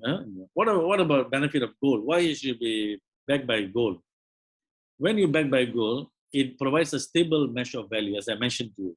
Why the gold coin can buy a ship during the time of Prophet ﷺ, and today also, because it is a good stable of store of value. It is stable, right? So that is, and especially when you do international trade, then it becomes fair. Whatever I take from your country, when I export something from my country, we have equal value when we exchange. Okay, is a stable measure of value, and this measure of value is the missing in the present monetary system. Actually, there is no stable measure of value. The forex market, every moment our exchange rates are moving up and down, right?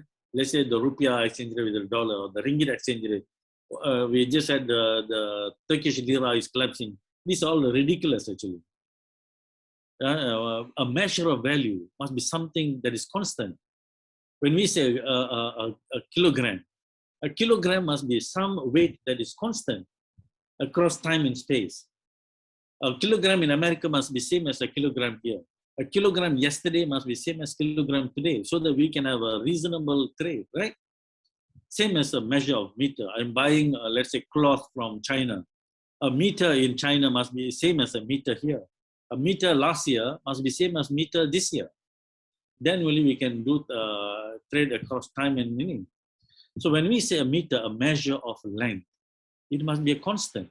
When we say a kilogram, a measure of weight, it must be a constant.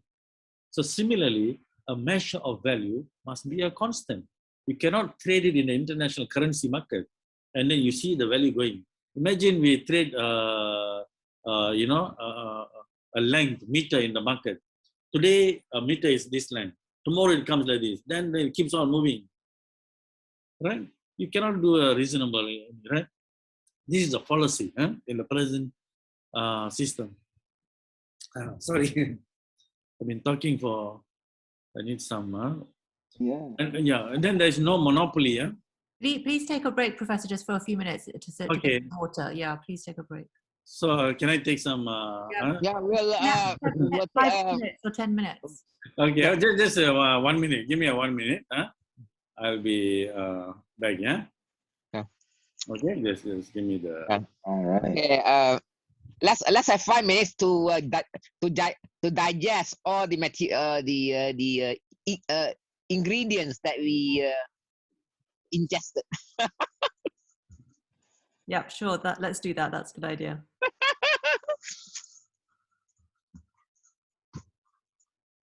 Sister Faiza, you're a chartered accountant, right? Yes. So this must be like easy stuff for you, right? Not easy, but I'm really enjoying it. Yeah, the netting of the I mean, it's like, oh, the balances, the amalgamated account, right? It's chicken feed for you. Not necessarily chicken feed, but yeah, it's very interesting. Yeah, I like this. This is yeah. Yeah. I have to say, Assalamu alaikum, everyone. One of the things that just came to mind, I put it down in the chat, was it actually made me think of the example that we saw when we covered Let's. It was just like it was very similar to the Let's example, but I mean, in that case, everyone is using time credits as opposed to credits tied to some kind of monetary, money. So you all ready? I'm ready now. You're welcome to restart. Yeah, I'm okay. I've got water already. Really? Okay. Yeah. But maybe the students are the students ready, rested. Oh, very good. Okay. If the students they want to ask questions, we can. Or you want me to? Okay, little bit more. Yeah, let me finish it. Is it okay? Okay, sure. Okay, sure. Okay. Let's continue. Yeah. Okay. Let me finish it. Then we can have the more discussion. Yeah. So I'm just want to show you what are the benefits of the netting. Yeah. So as I mentioned to you, that first the measure of is a good stable measure of value when you do it with gold. When you do netting within a closed economy, if it is not backed by gold, it's fine. You can have a management within the country. But when you do international trade, you have to back it by something that is real. Okay, so that we have a fair measure of value for what we trade, and also we can eliminate the forex risk. The Nobel laureate Robert Alexander Mundell, he mentioned that a lot of volatility in the economy actually stems from the forex market.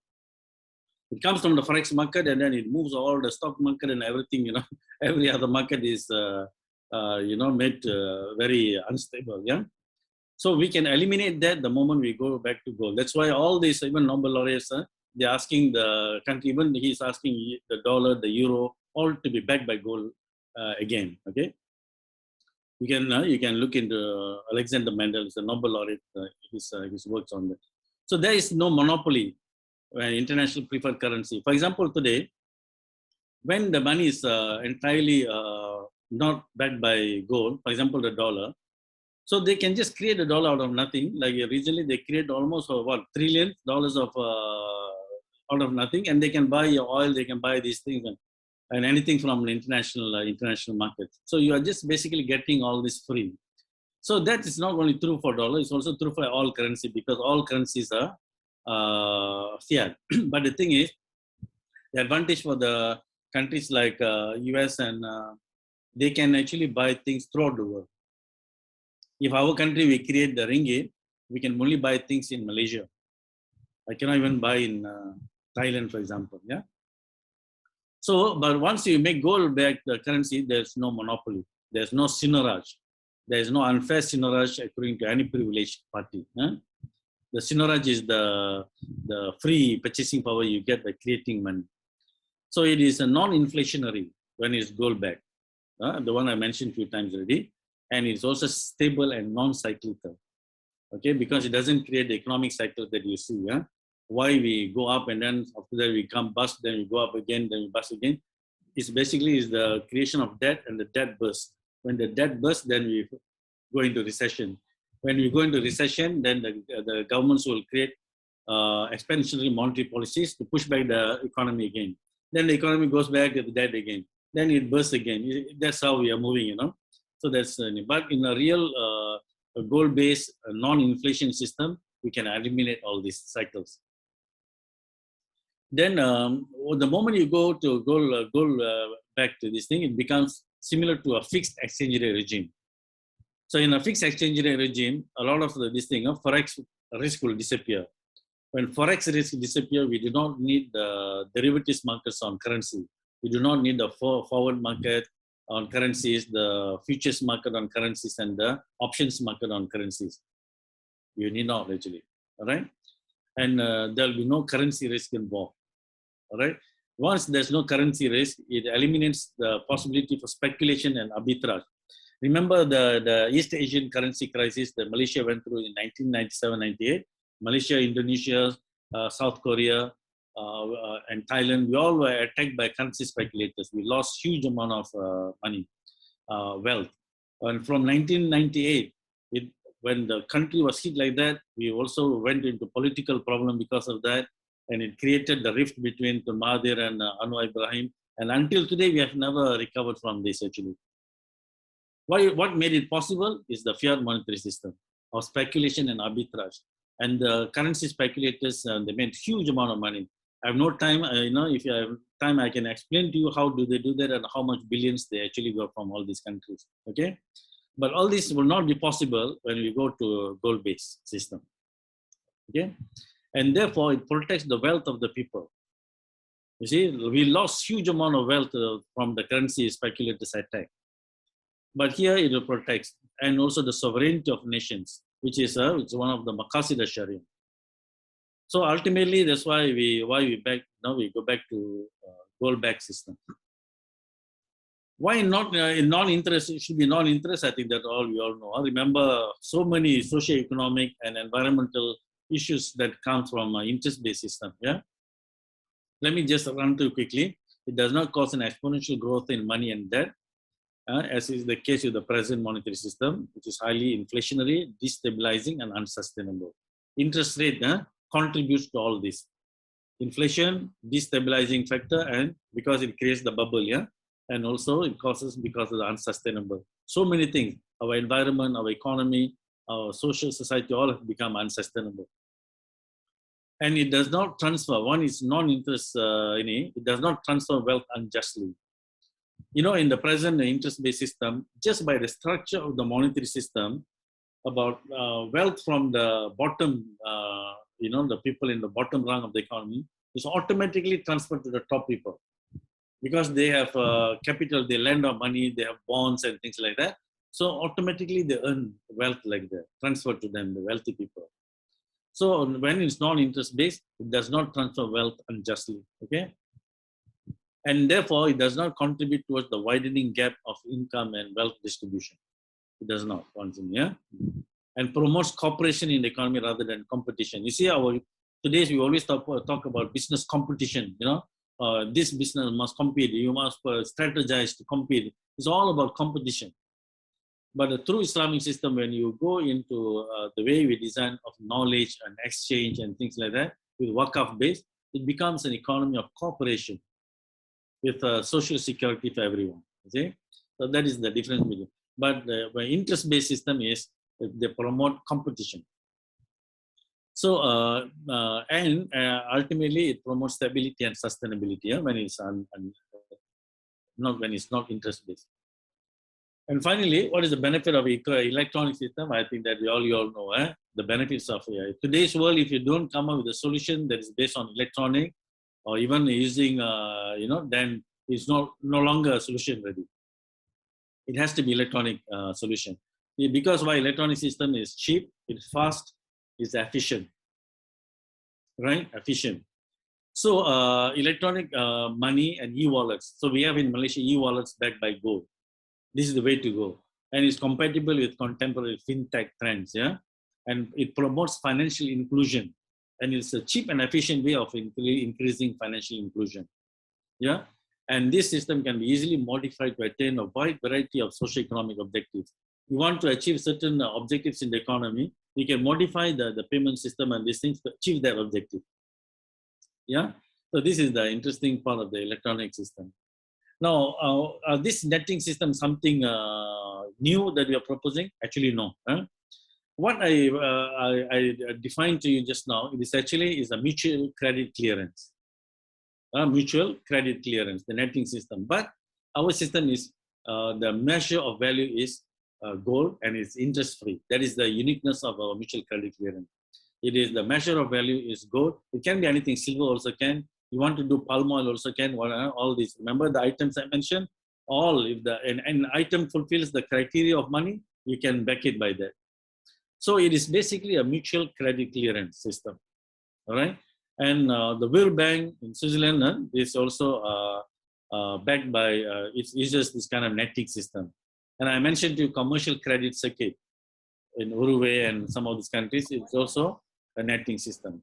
The local exchange trading systems, the LETs, and many community currencies actually structured in a netting as a netting system, yeah. Also commercial barter exchanges and our central banks. Our central banks, they do bilateral payment arrangements and multilateral payment arrangements. It's between central banks, they do that. It's also a netting system. Or simple, the banks, they have the check clearance, right? Daily check clearance. The clearing house is also a netting system. So netting is the one I've mentioned to you, the Mukasa is actually it's nothing new. But the moment we do it on a national scale, where if it is operated by the government, that will be the best. As I mentioned to you, there's so many benefits. If it doesn't, then you can do like a community currency. It is only for this community, like the LED system, local exchange trading scheme. But we use real money as measure of value, and will be interest free. All right. So, wallahu alam bisawab. So thank you very much. I always end with a picture of a baby because we need to leave something that is sustainable for the future generation. Thank you very much. Assalamu alaikum wa rahmatullahi wa barakatuh. Wa alaikum salam wa rahmatullah. Thank you so much, Professor. You're welcome. Kameel, is a fantastic presentation. It's very clear. Your graphic is so beautiful. So, okay, now the floor is open for questions. Please, okay, preferably we would like you to show your face and voice out your questions. Okay, I will exit this, yeah? All right, sure. Thank you. Okay.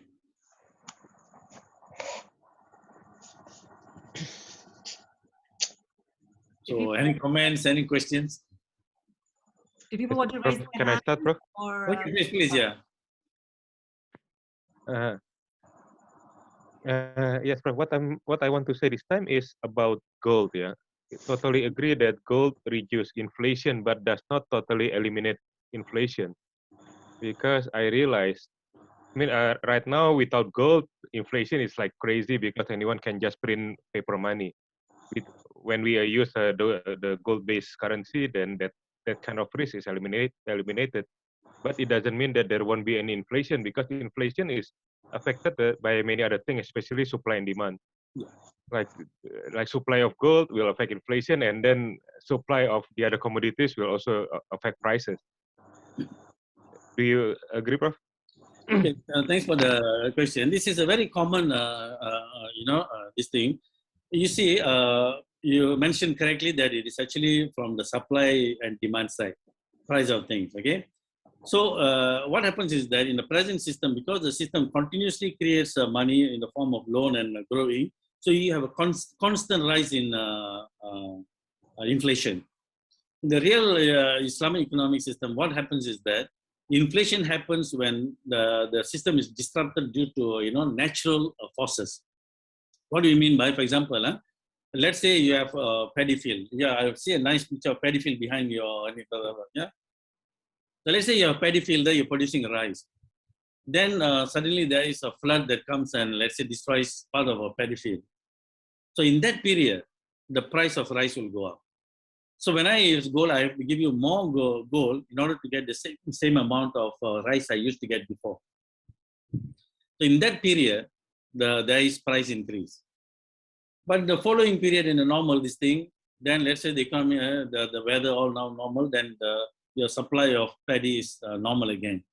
Then the price will go back to the initial pricing when the supply comes back again. So what happens? So basically, you're right. It is basically supply and demand. So when the supply of my rice goes down, so I have to give you more gold to get this thing. But when you see over period, what happens in the horizontal line, the price will go up and down, but just hovering over the horizontal line. That is the evidence, found by Roy Jastram and our friend Dr. Abdullah, Adam Abdullah, for 2,000 years of data. Yeah. Yeah, so far I totally agree with your theory, but it has been 10 years since I left your class. Yeah. And so far, no good responses coming from any government, because when we use gold, at the end, we doesn't really need the money to produce the currency, because any pure gold can be used as money, right? Again, can you repeat that? I mean, if we use gold, then I mean, why no government is interested with your idea? I remember I mentioned now it's highly political. Yeah, because it eliminates the power of the government to control money. No. Because any gold can be used as money. Like, because I used to work for a gold mining company. Okay. When we produce gold at a certain standard, like 18 carats or 24 carats, and certified by the international organization, then it is just as good as money. It is money. So the government is losing power in controlling their money. Is it correct? No, you see, there are two things. Two things.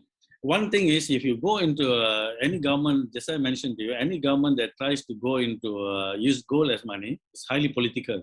Then what is happening is that you're undermining the dollar as the global currency. You get it now? That means today, for example, you have gold, you're producing gold. The US can actually produce the dollar electronically out of nothing, and they can give you the dollar and take your gold.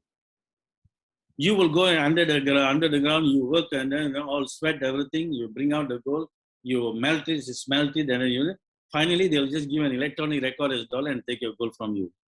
And if you say, no, you have to give you a real thing, and then they will bring you an army and they'll make you say, you'll say yes. So governments today cannot say that they want to change. That's why I said it's highly political. That's the reason why even Saddam Hussein was not able to implement a thing. What was if you ask me, the weapon of mass destruction they were talking about, if that thing, when Saddam, if he really sold his, the oil for petrol for euros, then the power of the dollar will come down globally. That will actually destroy the US power. So you have to understand what is the weapon of mass destruction they're talking about. Is there? Yes, there is a power. They will lose the power, you see. So are you ready to threaten that? You can't, because you don't have the army to this thing. So China was kind of able to do that. So they're able to do that. So we in this part of the world, the best thing you ask me, what I will do, individually I can do something with gold. I can do financial management using gold, you see, individually. And sometimes as communities, you can also do it. Just like many other people, like you see, many communities, they have a real money-based system. The moment when you do a simple netting system among yourself, like local exchange trading scheme, you're actually doing a kind of real economy already among yourself. But nationally, it is not possible today unless you have you can counter the military power of the US and many of these countries. So you need to understand why your country is not doing it, why Malaysia is not doing it. Why is it that when Malaysia, Mahathir wanted to do it in year 2000, a warning came and he immediately backed off. Luckily, he backed off. Otherwise, he would have been the second Iraq, isn't it? So you have to understand these things, from an economic perspective.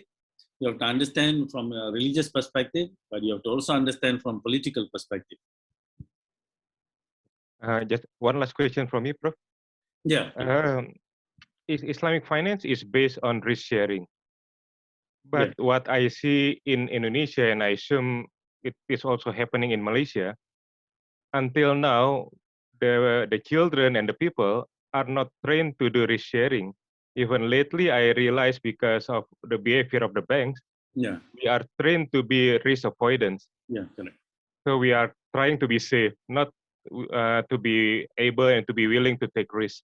Yes. Is it correct, sir? And is it happening also in Malaysia? And I guess if we really want to see Islamic finance to grow properly, then we need to change the way we educate even the children, and even like everybody. How come we we are dreaming of Islamic finance to grow if in general as a society, we are not trained to be risk sharing, but even now we are directed, especially by the bank, to be risk avoidance. Yeah. Am I correct? Yeah, you're And correct. you as an educator, you have any idea on how we change the way I mean, how to change the mindset of the people in general about this? No, actually, to be frank with you, Brother Abbas, thank you for the question. You know, you might have forgotten this thing, you know, when you were, because many years ago, many times I mentioned in our classes that when you see the Islamic Bank of today, right, it is actually working within the paper money system, right? You remember, I always highlighted the fact that when you have a conventional banking system, Islamic banking system working within the same environment, fiat monetary system, even though the Islamic banking is trying to do interest-free banking, right? Interest-free banking, and arbitrage will become possible. And arbitrage is a profit, but because of different pricing in this thing, you can buy and sell between the conventional and Islamic banking, and you can make profit out of it. It's called arbitrage. The same like the currency arbitrage that I mentioned just now, how the speculators attack, you know, right? So arbitraging and speculation exists between all markets. They're all connected. Commodity markets, money markets, you know, stock market, they're all connected. So whenever the disequilibrium happens, market participants can play the disequilibrium and make profit out of it. So what happens is that because of that, the Islamic banking and conventional banking will tend to converge. That means the characteristics of Islamic bank will become similar to conventional banking to close the arbitrage gap. You see? So it is not because we are educating this thing. Even when we educate our youngsters to share the risk, in the present monetary system and when the banking system, particularly the banking, they cannot be completely risk takers or follow the Islamic banking because of the arbitrage that happens between them and the conventional banking. You see? So it is a natural phenomenon from finance, what you're observing. So that is the reason you want people to, we have to have alternative money and this thing working at the same time, where people can see the real arrangements. And that's why cooperative models are very good as to counter this here. Thank you, Prof. Yeah. Thank you so much. Bilal, do you want to go ahead with your question? Yeah. Thank you. Oh, very good. I like your presentations. First introduce yourself quickly. Okay. My name is Bilal. Yes, I'm currently living in Berlin, but I work in the Middle East in general with a headquarters in Lebanon on a social enterprise accelerator. We basically take money from Francais, these big organizations, chop it up and give it to micro enterprises and give them mentorship and training and support. So that's my work. And so I guess it's related to my question because I really liked this netting system. And I was wondering if there's, we just talked about investment, right? And youth and risk and investing in new things. I saw where you could use it to support businesses in a cash crunch, you give them kind of 3 months, but what about new businesses and new investments? Is this a system that can support that, or does that have to come from somewhere else? You mean whether for you use netting for new businesses? Is that what you're questioning?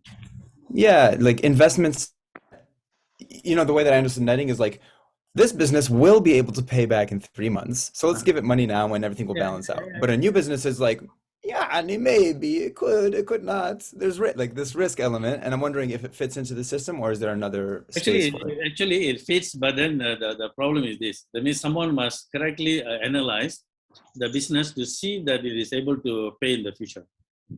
So that's the reason I'm saying that if this system is implemented by the government is the best. Then the government can take the risk of giving the business a certain amount. For example, let's say you want to start a business, and then we evaluate this thing. We give you a certain amount of credit. Okay, we give you so much of credit for your business. Then you start. Okay. Let's say you suddenly defaulted after that. Let's say you fail. Let's say the business failed and defaulted. what happens is that the rest of us, let's say in the system, we wouldn't even know that you're defaulting. Just like the credit card system. Just like credit card system, let's say you are your credit card, then this month you're unable to pay back your card balance. Nobody else in the system will know except the operator. The rest of the system will continue as the normal. So the same thing will happen, you know, the same thing will happen. The rest of the system will just go on as though nothing happened, you know. But we will, you know, as an operator will come, you know, come after you. But if you are unable to pay, then it is acceptable. The government will absorb the thing. The economy can absorb the thing. Yeah. It makes me wonder if there's any let system and how it might relate to an insurance system. Because I can also see different other places of risk, like somebody getting, you know, they're working and they expect to be able to contribute back next month this amount, but there's an accident or something happens. So how does insurance fit into the picture of this netting process? The insurance business can be a part of the business inside. Yeah, it's just another business within the, you know, all the other businesses. So it can just operate, you know, as and normally, since in the system we are giving 3-month credit.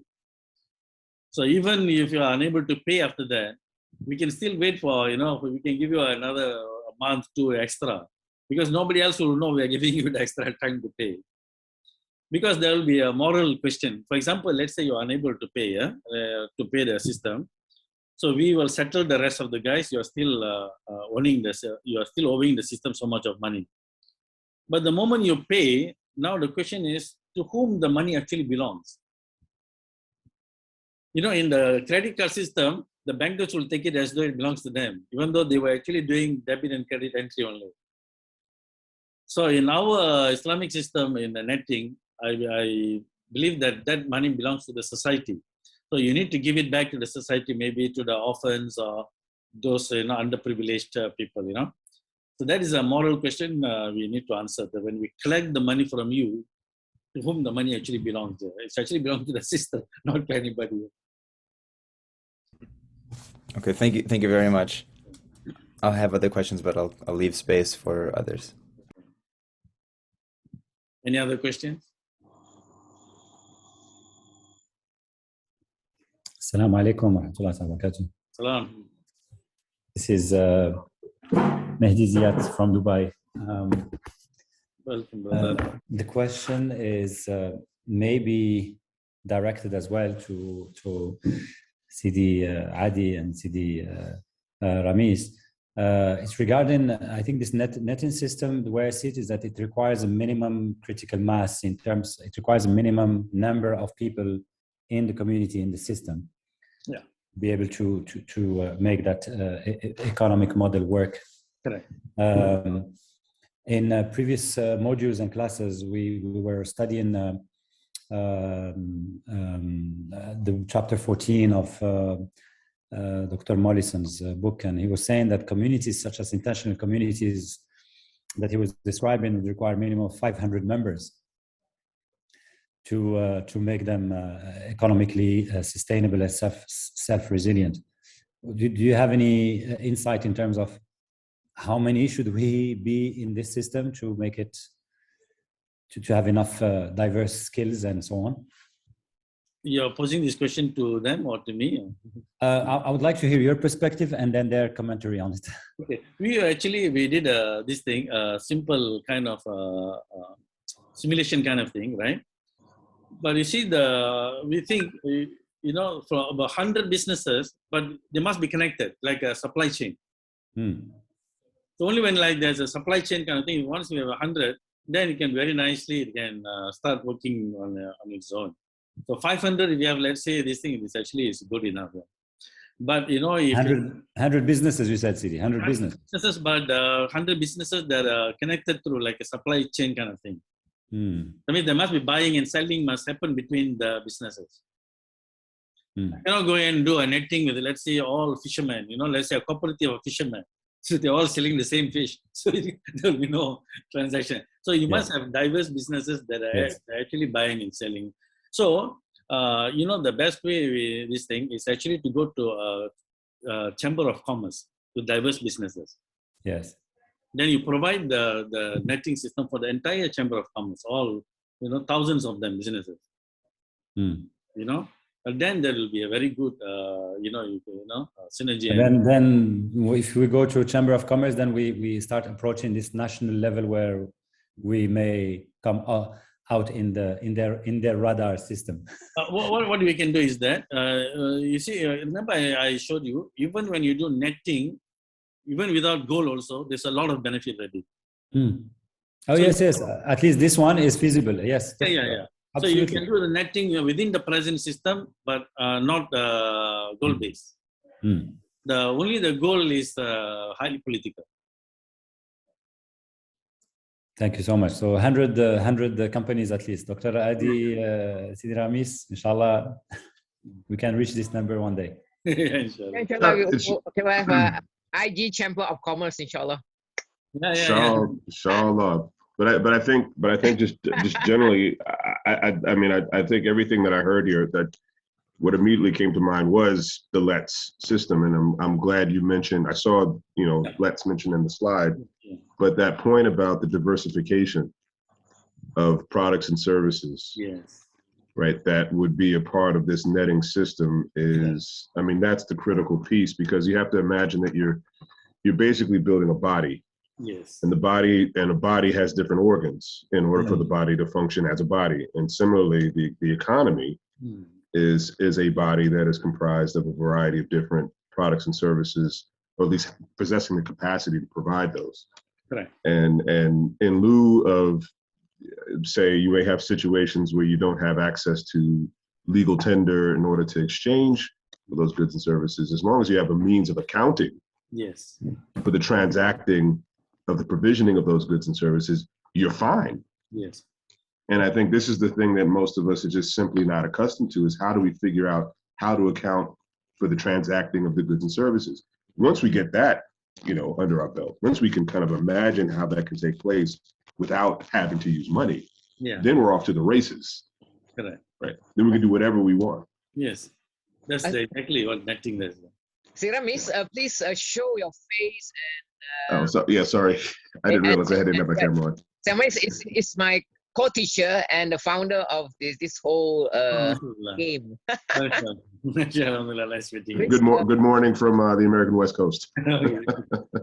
This is the co-teacher and it's actually past midnight here. Yeah, we're on the other end. It's early morning here. Thanks for your comment. It's true. Yeah, thanks for your comment. Thank you for the presentation. That was wonderful. I thought that was really just spot on. Okay. Mashallah. Do you have any other questions or comments? I just wanted to ask, thank you so much, Professor, for your presentation. I really enjoyed it. I know that you briefly went over one slide and you thought it would be, you didn't want to take time, but I know that this was a question that we were debating about in class. So I'd love for you to be able to go back to that slide if you have time.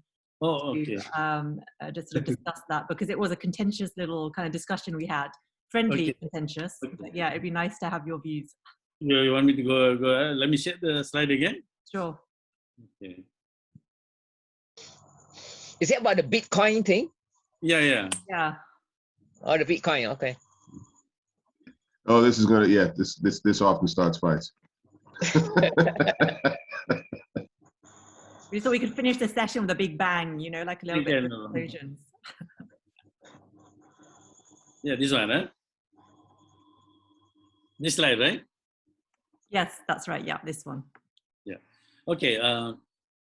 This slide actually I presented some time ago. Analyzing cryptocurrencies like Bitcoin from Islamic perspective. Yeah. So there, I was showing. Okay, we ultimately when we talk about money in society, these are the kinds of money that happens. Yeah. First is accepted by people due to legal tender. Excuse me. Okay, legal tender. So this is for example, two. One is accepted by people on their own free will. All right. So what is accepted by the people because it's a legal tender you can see that all national and fiat currencies and coins and e-money, these are all, we accept them because it's legal tender, right? And they have no intrinsic value, isn't it? Huh? So this is number 4. Then you can see that's accepted by people due to legal tender, but having intrinsic value. So for example, sovereign dinar, the dirham and sovereign precious metal coinage and of past, the gold standard of the past, Bretton Woods, these are all legal tender, but also having intrinsic value. You follow, right? Now here, accepted by the people on their own free will. The legal tender means is is forced on you through legal means. But here on your own free will, for example, you accept Bitcoin. Use Bitcoin to buy things throughout the world or whatever, for buying and selling things. So that is actually you are using it on your free will, but it has no intrinsic value. So privately issued virtual currencies, cryptocurrencies, they all come under this category. And then this one accepted by people on this thing, but having intrinsic value, like privately issued dinar coins or dirham coins. In Malaysia, we have some states that has issued dinar coins. So these are all, you accept them on your own will, and at the same time, they have the intrinsic value. Then other things I don't have to show you. Many things are rejected by people. We don't accept cars and iron rods and things like that as money. Even though they have intrinsic value. And then existing but obsolete national currencies. These have no longer. They are rejected by people already. Even though they have no intrinsic value. So these are the 4 categories in the quadrants people use as money today. Right? And our Sharia scholars will tell you, if you see all 4, they will tell you, okay, acceptable. So even if you see cryptocurrencies, most Sharia scholars, they say it is still money. It must follow the rules of Asarf exchange and everything, riba, everything will apply. So these 4 quadrants. But from this thing, what will happen is that these things, whenever they have no intrinsic value, ultimately they will collapse and they're to zero value. They'll become obsolete, just like national currencies of the past. Right? They'll become obsolete. So that is this thing. So ultimately, anything that have intrinsic value, quadrant 1 and 3, I would say these are the Islamically accepted money. That will create a transaction that is fair. Whereas this one, it has an element of injustice, especially the sinoraj. And the unsustainability of things actually arises from this, because it has no intrinsic value. Okay, so Sharia scholars generally will tell all 4 okay, but in this is the ultimate true Islamic money, 1 and 3. So whether it's a legal tender, but you have this, whether you're doing it free will, but you have this, to me is fine. I hope I think the point here is that, when we read the classical conception of money, when we read Ghazali, the main idea is that money is basically something that should be embedded in the real economy, right? So and therefore that criteria is important. So money cannot be something that people just make like Bitcoin out of the computer, but not really embedded in the economy. Yes. So it's all like speculative, right? So your first, the first two categories, like you outline, have intrinsic value. That means it is embedded in real economies of yes, production. correct. So I think and we find that that conception that's one very important conception in the classical Islamic definition of money, that that the modern Mufti totally overload or have no understanding whatsoever. Exactly. You see, Dr. Adi, you have exactly mentioned this. That's what it means. You see, when the money is part of the real economy, then only you will have this parallel line going together. Yes. So that is the intrinsic value part, you see. When money is part of the real economy, that means it must have the intrinsic value. Only then the red line and the green line, they go into. Yeah, and you see, and then the intrinsic values is very important to preempt horror, right? To prevent that bubble, right? That every 10 years for this, and even now the Bitcoin and all that, it's so much horror, so much like ambiguity and risk and fraud, and I mean, and it's not really money, because people is always valuing the Bitcoin against the dollar. What Bitcoin is money, then what's the need of value against the dollar, right? So it's just like it's just total fiction, and because it's a total fiction, and good for highly skilled technical nerds. There's a lot of horror there, and nobody understand how the system works, and people pretend to know how it works. So full of ignorance, of chance, of gambling, and nobody can see any real connection to the really real world of production of like so it's nothing but in your case in the if have intrinsic value, that means we can see the direct connection between the money and the economy. Yes. Yeah. Only then the money will have a stable measure. It will become a stable measure of value. When you have the intrinsic value. So, and another thing, this thing, if you notice those without intrinsic value, ultimately they will collapse. They will go back to a zero intrinsic value. In other words, Bitcoin and all these cryptocurrencies, yes, you might be able to make a lot of money in the short term. You bought at a low price, it went very high, you sold and things like that. But time will come, it will collapse and it will become nothing. And those who bought them at the high prices, they will become the losers in the game. Okay. So there was an interesting article in the Financial Times not that long ago talking about basically saying that Bitcoin and the cryptocurrencies are a Ponzi scheme. He said similar to what you saw with what happened with Bernard Madoff on Wall Street. He said, but it's worse. Yeah. He said it's worse. He said because at least in the case of what happened with Madoff, because it was tied to the conventional financial system. People were able to actually be repaid, right? What was taken from them, by means of fraud. Correct. Whereas in the crypto case, if that people would not have that, they would not have the opportunity to actually be able to get some kind of resolution or remuneration. Yeah.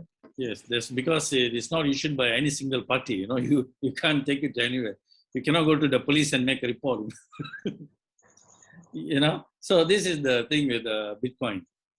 It's like the tulip bubble in the past. Remember, the tulip bubble is just a bubble. So it will exist so long people have some faith in it, but ultimately it will go to zero intrinsic value. We just don't know when. Thank you for that. I think, Bilal, have you got a follow-up question? Or value and currencies. I had a question as you were talking about the different types. I remember reading that there used to be, I think, a sort of netting system in the past that used grain. Grains. And grain. And it had a unique property in that there was spoilage. So every X amount of months or so, there would actually be less grain, and it actually inspired more transactions faster. It kind of it promoted faster transactions. And so there's grains that you can use as a part of your netting system. There's salt. Salt, there's no spoilage. It probably will last a very long time. And then there's something like I'm most familiar with is agar wood. It actually appreciates in value. So it gets better, higher quality if you wait. Which of these three do you think would make a better base for a money netting system? Inflationary, deflationary, or steady state? As I mentioned to you, Bilal, the best money is one that has a stable value. All right? So stable value means when you convert it to other, relative to other commodities and things like that, it should have a stable value. That is the best money. All right. So if you salt. So you're saying salt. Salt is of these three. Yeah. Not growing, not shrinking. Yeah, exactly. And similarly, like for gold will be the best. You know why? Take salt and gold, for example. They fulfill all the criteria, all the 5 or 6 criteria. But then you look at the durability. Yeah? Salt, for example, okay, if you get water or something, then it will become dissolved. But later you need to extract the water in order to get back your salt, right? But can any other thing destroy salt? But if you see gold, it is a unique element, from Earth. When you extract, it has been in Earth millions of years, or even billions. But when you extract it, it actually is extracted in the form of gold itself, not even like iron. When you extract it as iron oxide, which is a rust, then you have to remove the oxygen, then only you get the pure iron. But gold remains as gold. It doesn't react with any other thing. So you just take out, then you remove all other impurities, you melt it, you get it as gold itself. So the gold doesn't even react with this thing, acid. You cannot pour acid and destroy anything. One of the things, the jeweler, how they test for gold, whether it's 22 karat or 24 karat, they'll rub it on a small stone a little bit, and then they'll put a concentrated hydrochloric acid on it. All other metals, the acid will eat except the gold. So they'll know how much of gold content is inside. You see? So is there any risk for? I know there's some crazy people that want to mine asteroids, and if they do wind up bringing large amounts of gold new into the ecosystem, what could the implications be for? Let's say that we succeeded, we convinced the governments of the world, we're now on gold, and then suddenly we're mining asteroids. What happens now? Then definitely, you see, remember Brother Abbas, Jamil brought up the issue. It's all demand and supply. The moment you bring a lot of gold inside, then you have to give more gold for any items that you have. It's inflation, yes. So it will put an inflation at that point. How much suddenly there is. But historically, it has never happened that way. Thousands of years in history. Because with the creation of gold, it is said that it is distributed in the entire earth in a very minute amount, that even to find a nugget is rare, you see. So because of that, conversation, suddenly what if I find a lot of gold, is actually very theoretical and never happened in history. But if it did happen, then just the pricing will change. If there's so much of gold that now everywhere gold, people can find on the ground everywhere gold there, then silver might become the better money after that. See, that is all demand and supply. Allah subhanahu wa ta'ala mentions specifically that, that gold and silver, for example, those people who keep gold and silver and do not spend in the path of Allah subhanahu wa ta'ala, tell them of severe punishment. You see how Allah subhanahu wa ta'ala says in the Quran, those who keep gold and silver, it didn't say dinar and dirham. Those who keep gold and silver and do not spend in the path of Allah. You see, it gives you a simple idea. Allah subhanahu wa ta'ala is asking you to use gold and silver as money. Isn't it? And I think that the other interesting thing about that point is also the one of the hadiths of the Prophet ﷺ about that if one is making a living to accumulate wealth or to show off, right, that person is on the path of shaitan. So this warning off, or this this prohibition from, again, holding wealth and not providing a means for there to be the liquidity necessary in order for people to have an economy, for people to be able to live a life. And again, if we draw another parallel to the body, I mean, hoarding or accumulation is akin to a blood clot. But what happens when you get a blood clot? It's not properly circulating, isn't it? It's not properly circulating. The body ends up, something's going to happen. It's a leakage, yes. That's why, in economics, when we analyze economics, it's very important we analyze the movement of real things in one cycle. Then the opposite cycle movement is actually the accounting for this. It is just the measurement of all this, the real thing. So which is the money? But in the today's system, when you look at the balance sheet of a business, you will find, okay, I have land, I have assets, I have commodities, stock, and so on. But you have cash. The cash is actually in the present system is virtual. It's not real. So we are taking virtual things and real things, and then we are adding them up, and we are balancing our account, which is not right. It has to be everything real, as Dr. Adi was saying. Okay.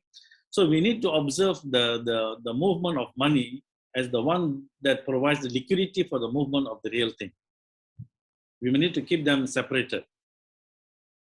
And we must always focus there's enough liquidity in the economy so that this portion will be always moving, the real economy. Because that will tell you, that will show you what actually happens during recessions. It is actually lack of liquidity, nothing else. That's why it keeps the people unemployed and the businesses all, this. And why in every recession, you can see why governments take expansionary monetary policies.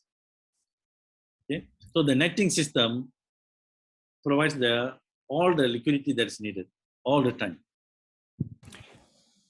Is the netting system, could you see it as almost similar in terms of this, in terms of the impact of universal basic income? It's sort of like giving money in advance. I'm kind of curious.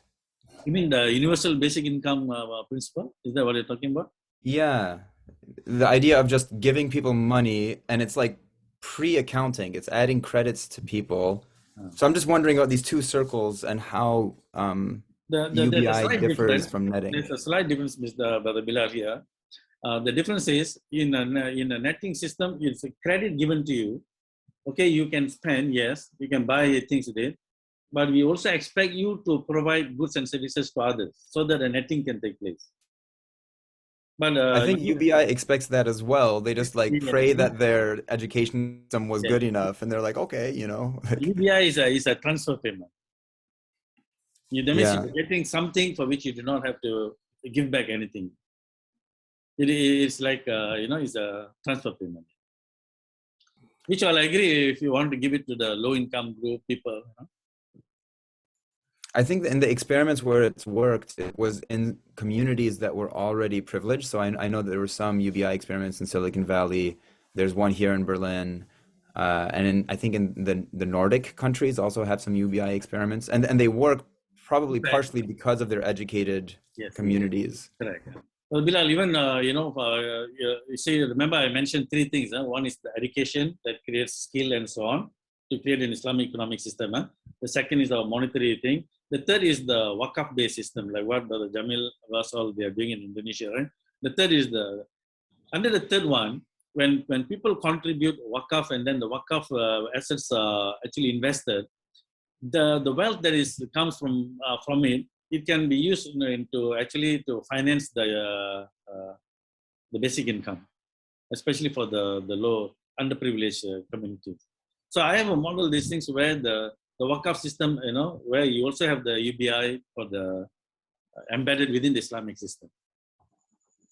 And last week we heard about an organization, instead of just providing basic like food and shelter with UBI and give people that, they try to make zakat contributors in the future by offering training with the waqf funds, if I remember correctly. They were taking zakat to do training to create future zakat givers rather than basic needs. Yes. Yeah, it's possible. Yeah. Okay. This is so cool. I really like everything that you shared today. Okay. And the only thing that I think me and Jamil have some, like I heard Jamil's frustration is, do we really need to convince governments? Like, what is the small things that we can do, or not the small things? What are the things that are in our hands, even as large communities? Like, there's billion plus Muslims that coordinate a sizable group. Could we do something rather than waiting for governments? Correct. Let the government do their part, and then let the communities do their part. Yeah. Time will come when everything will fall in place. We cannot expect at this moment for the government to do on the monetary side. Education we can do the wakaf we can do. These two are within the legal limit. But the monetary side is highly political, as I mentioned to you. We can do resharing, avoiding interest. Yeah. Correct. Yeah. You know, and the community netting system like Let's is a very powerful way. The Let's system. And you can even time-based, time-based like the Furyo in Japan.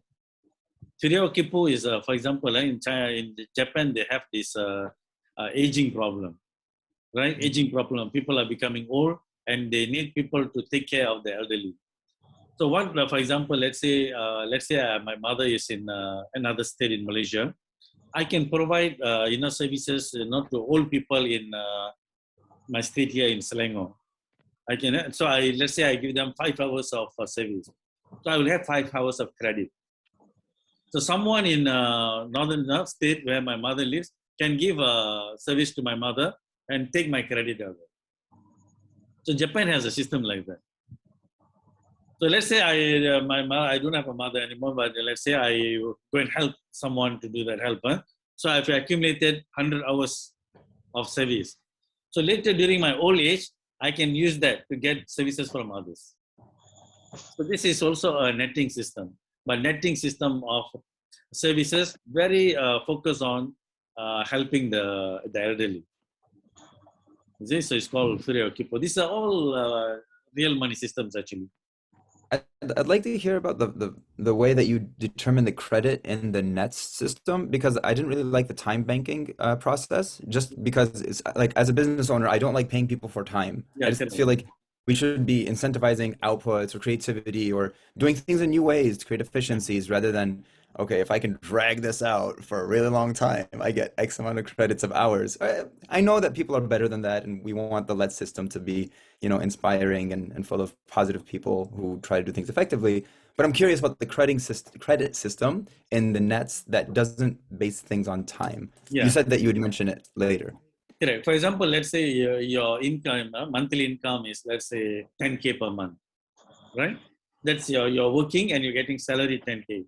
So the system will can give you a credit limit to that 10K.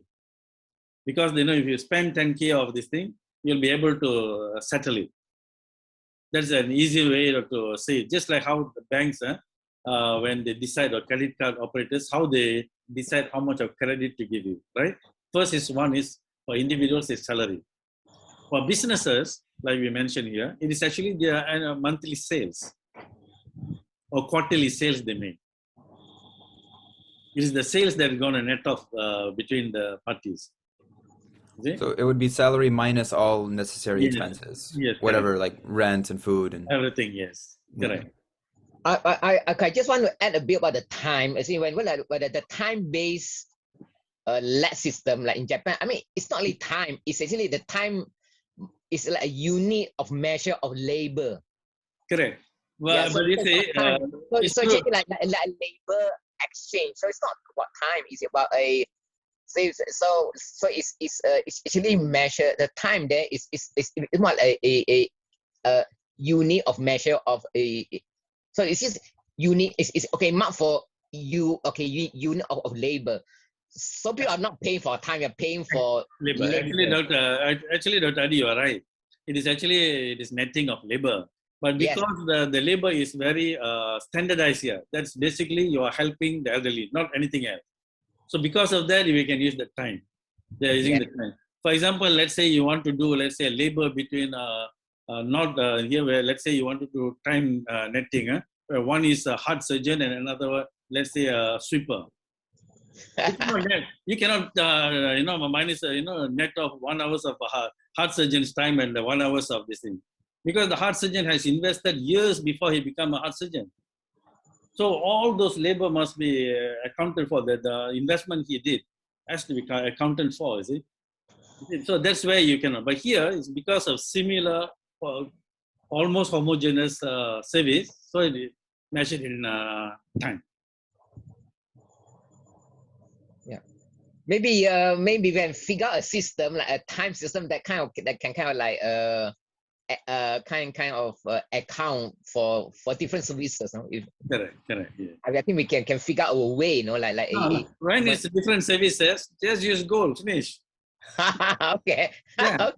But You solve the you know, problem. Dr. Eddie, we could try to like account for all.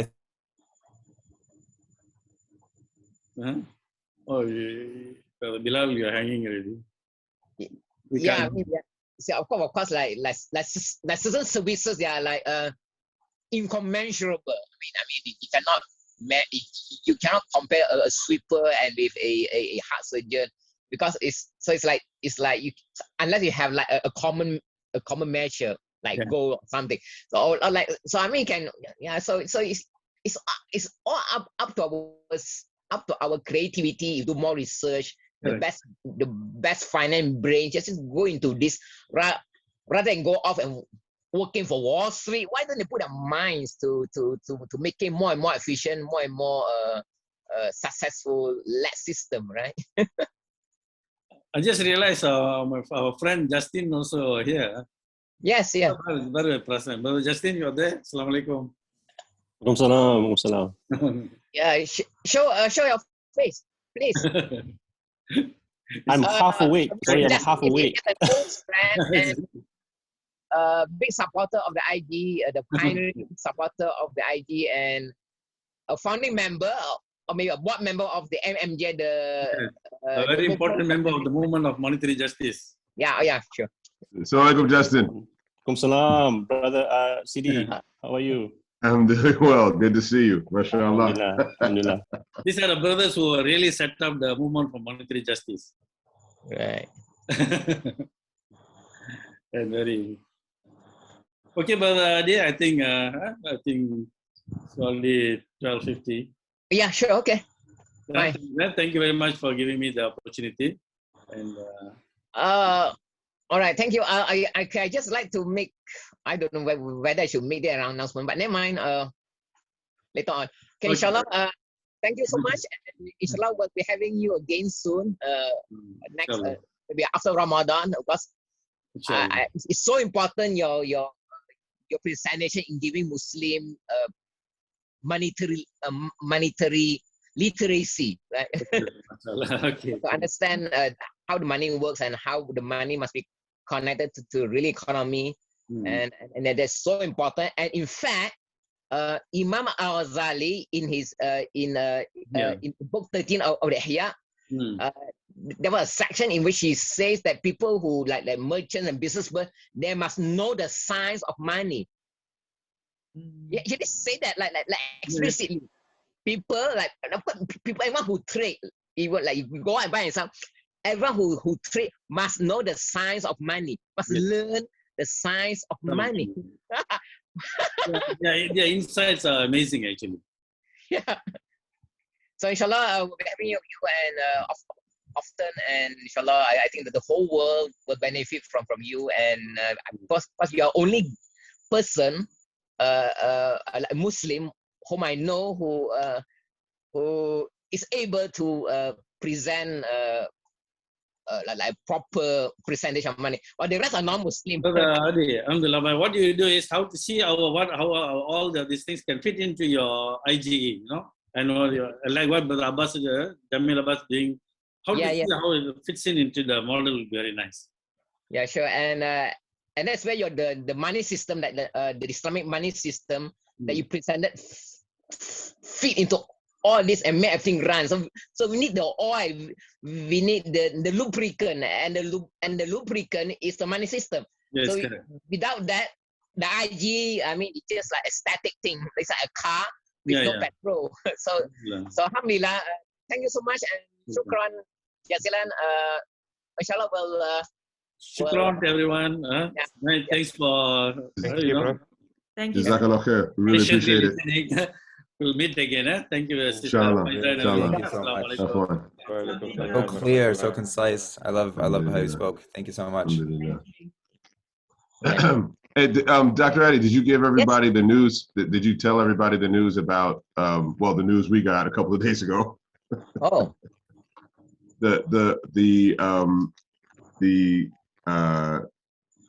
global Muslim startups to watch Yeah. for 2022.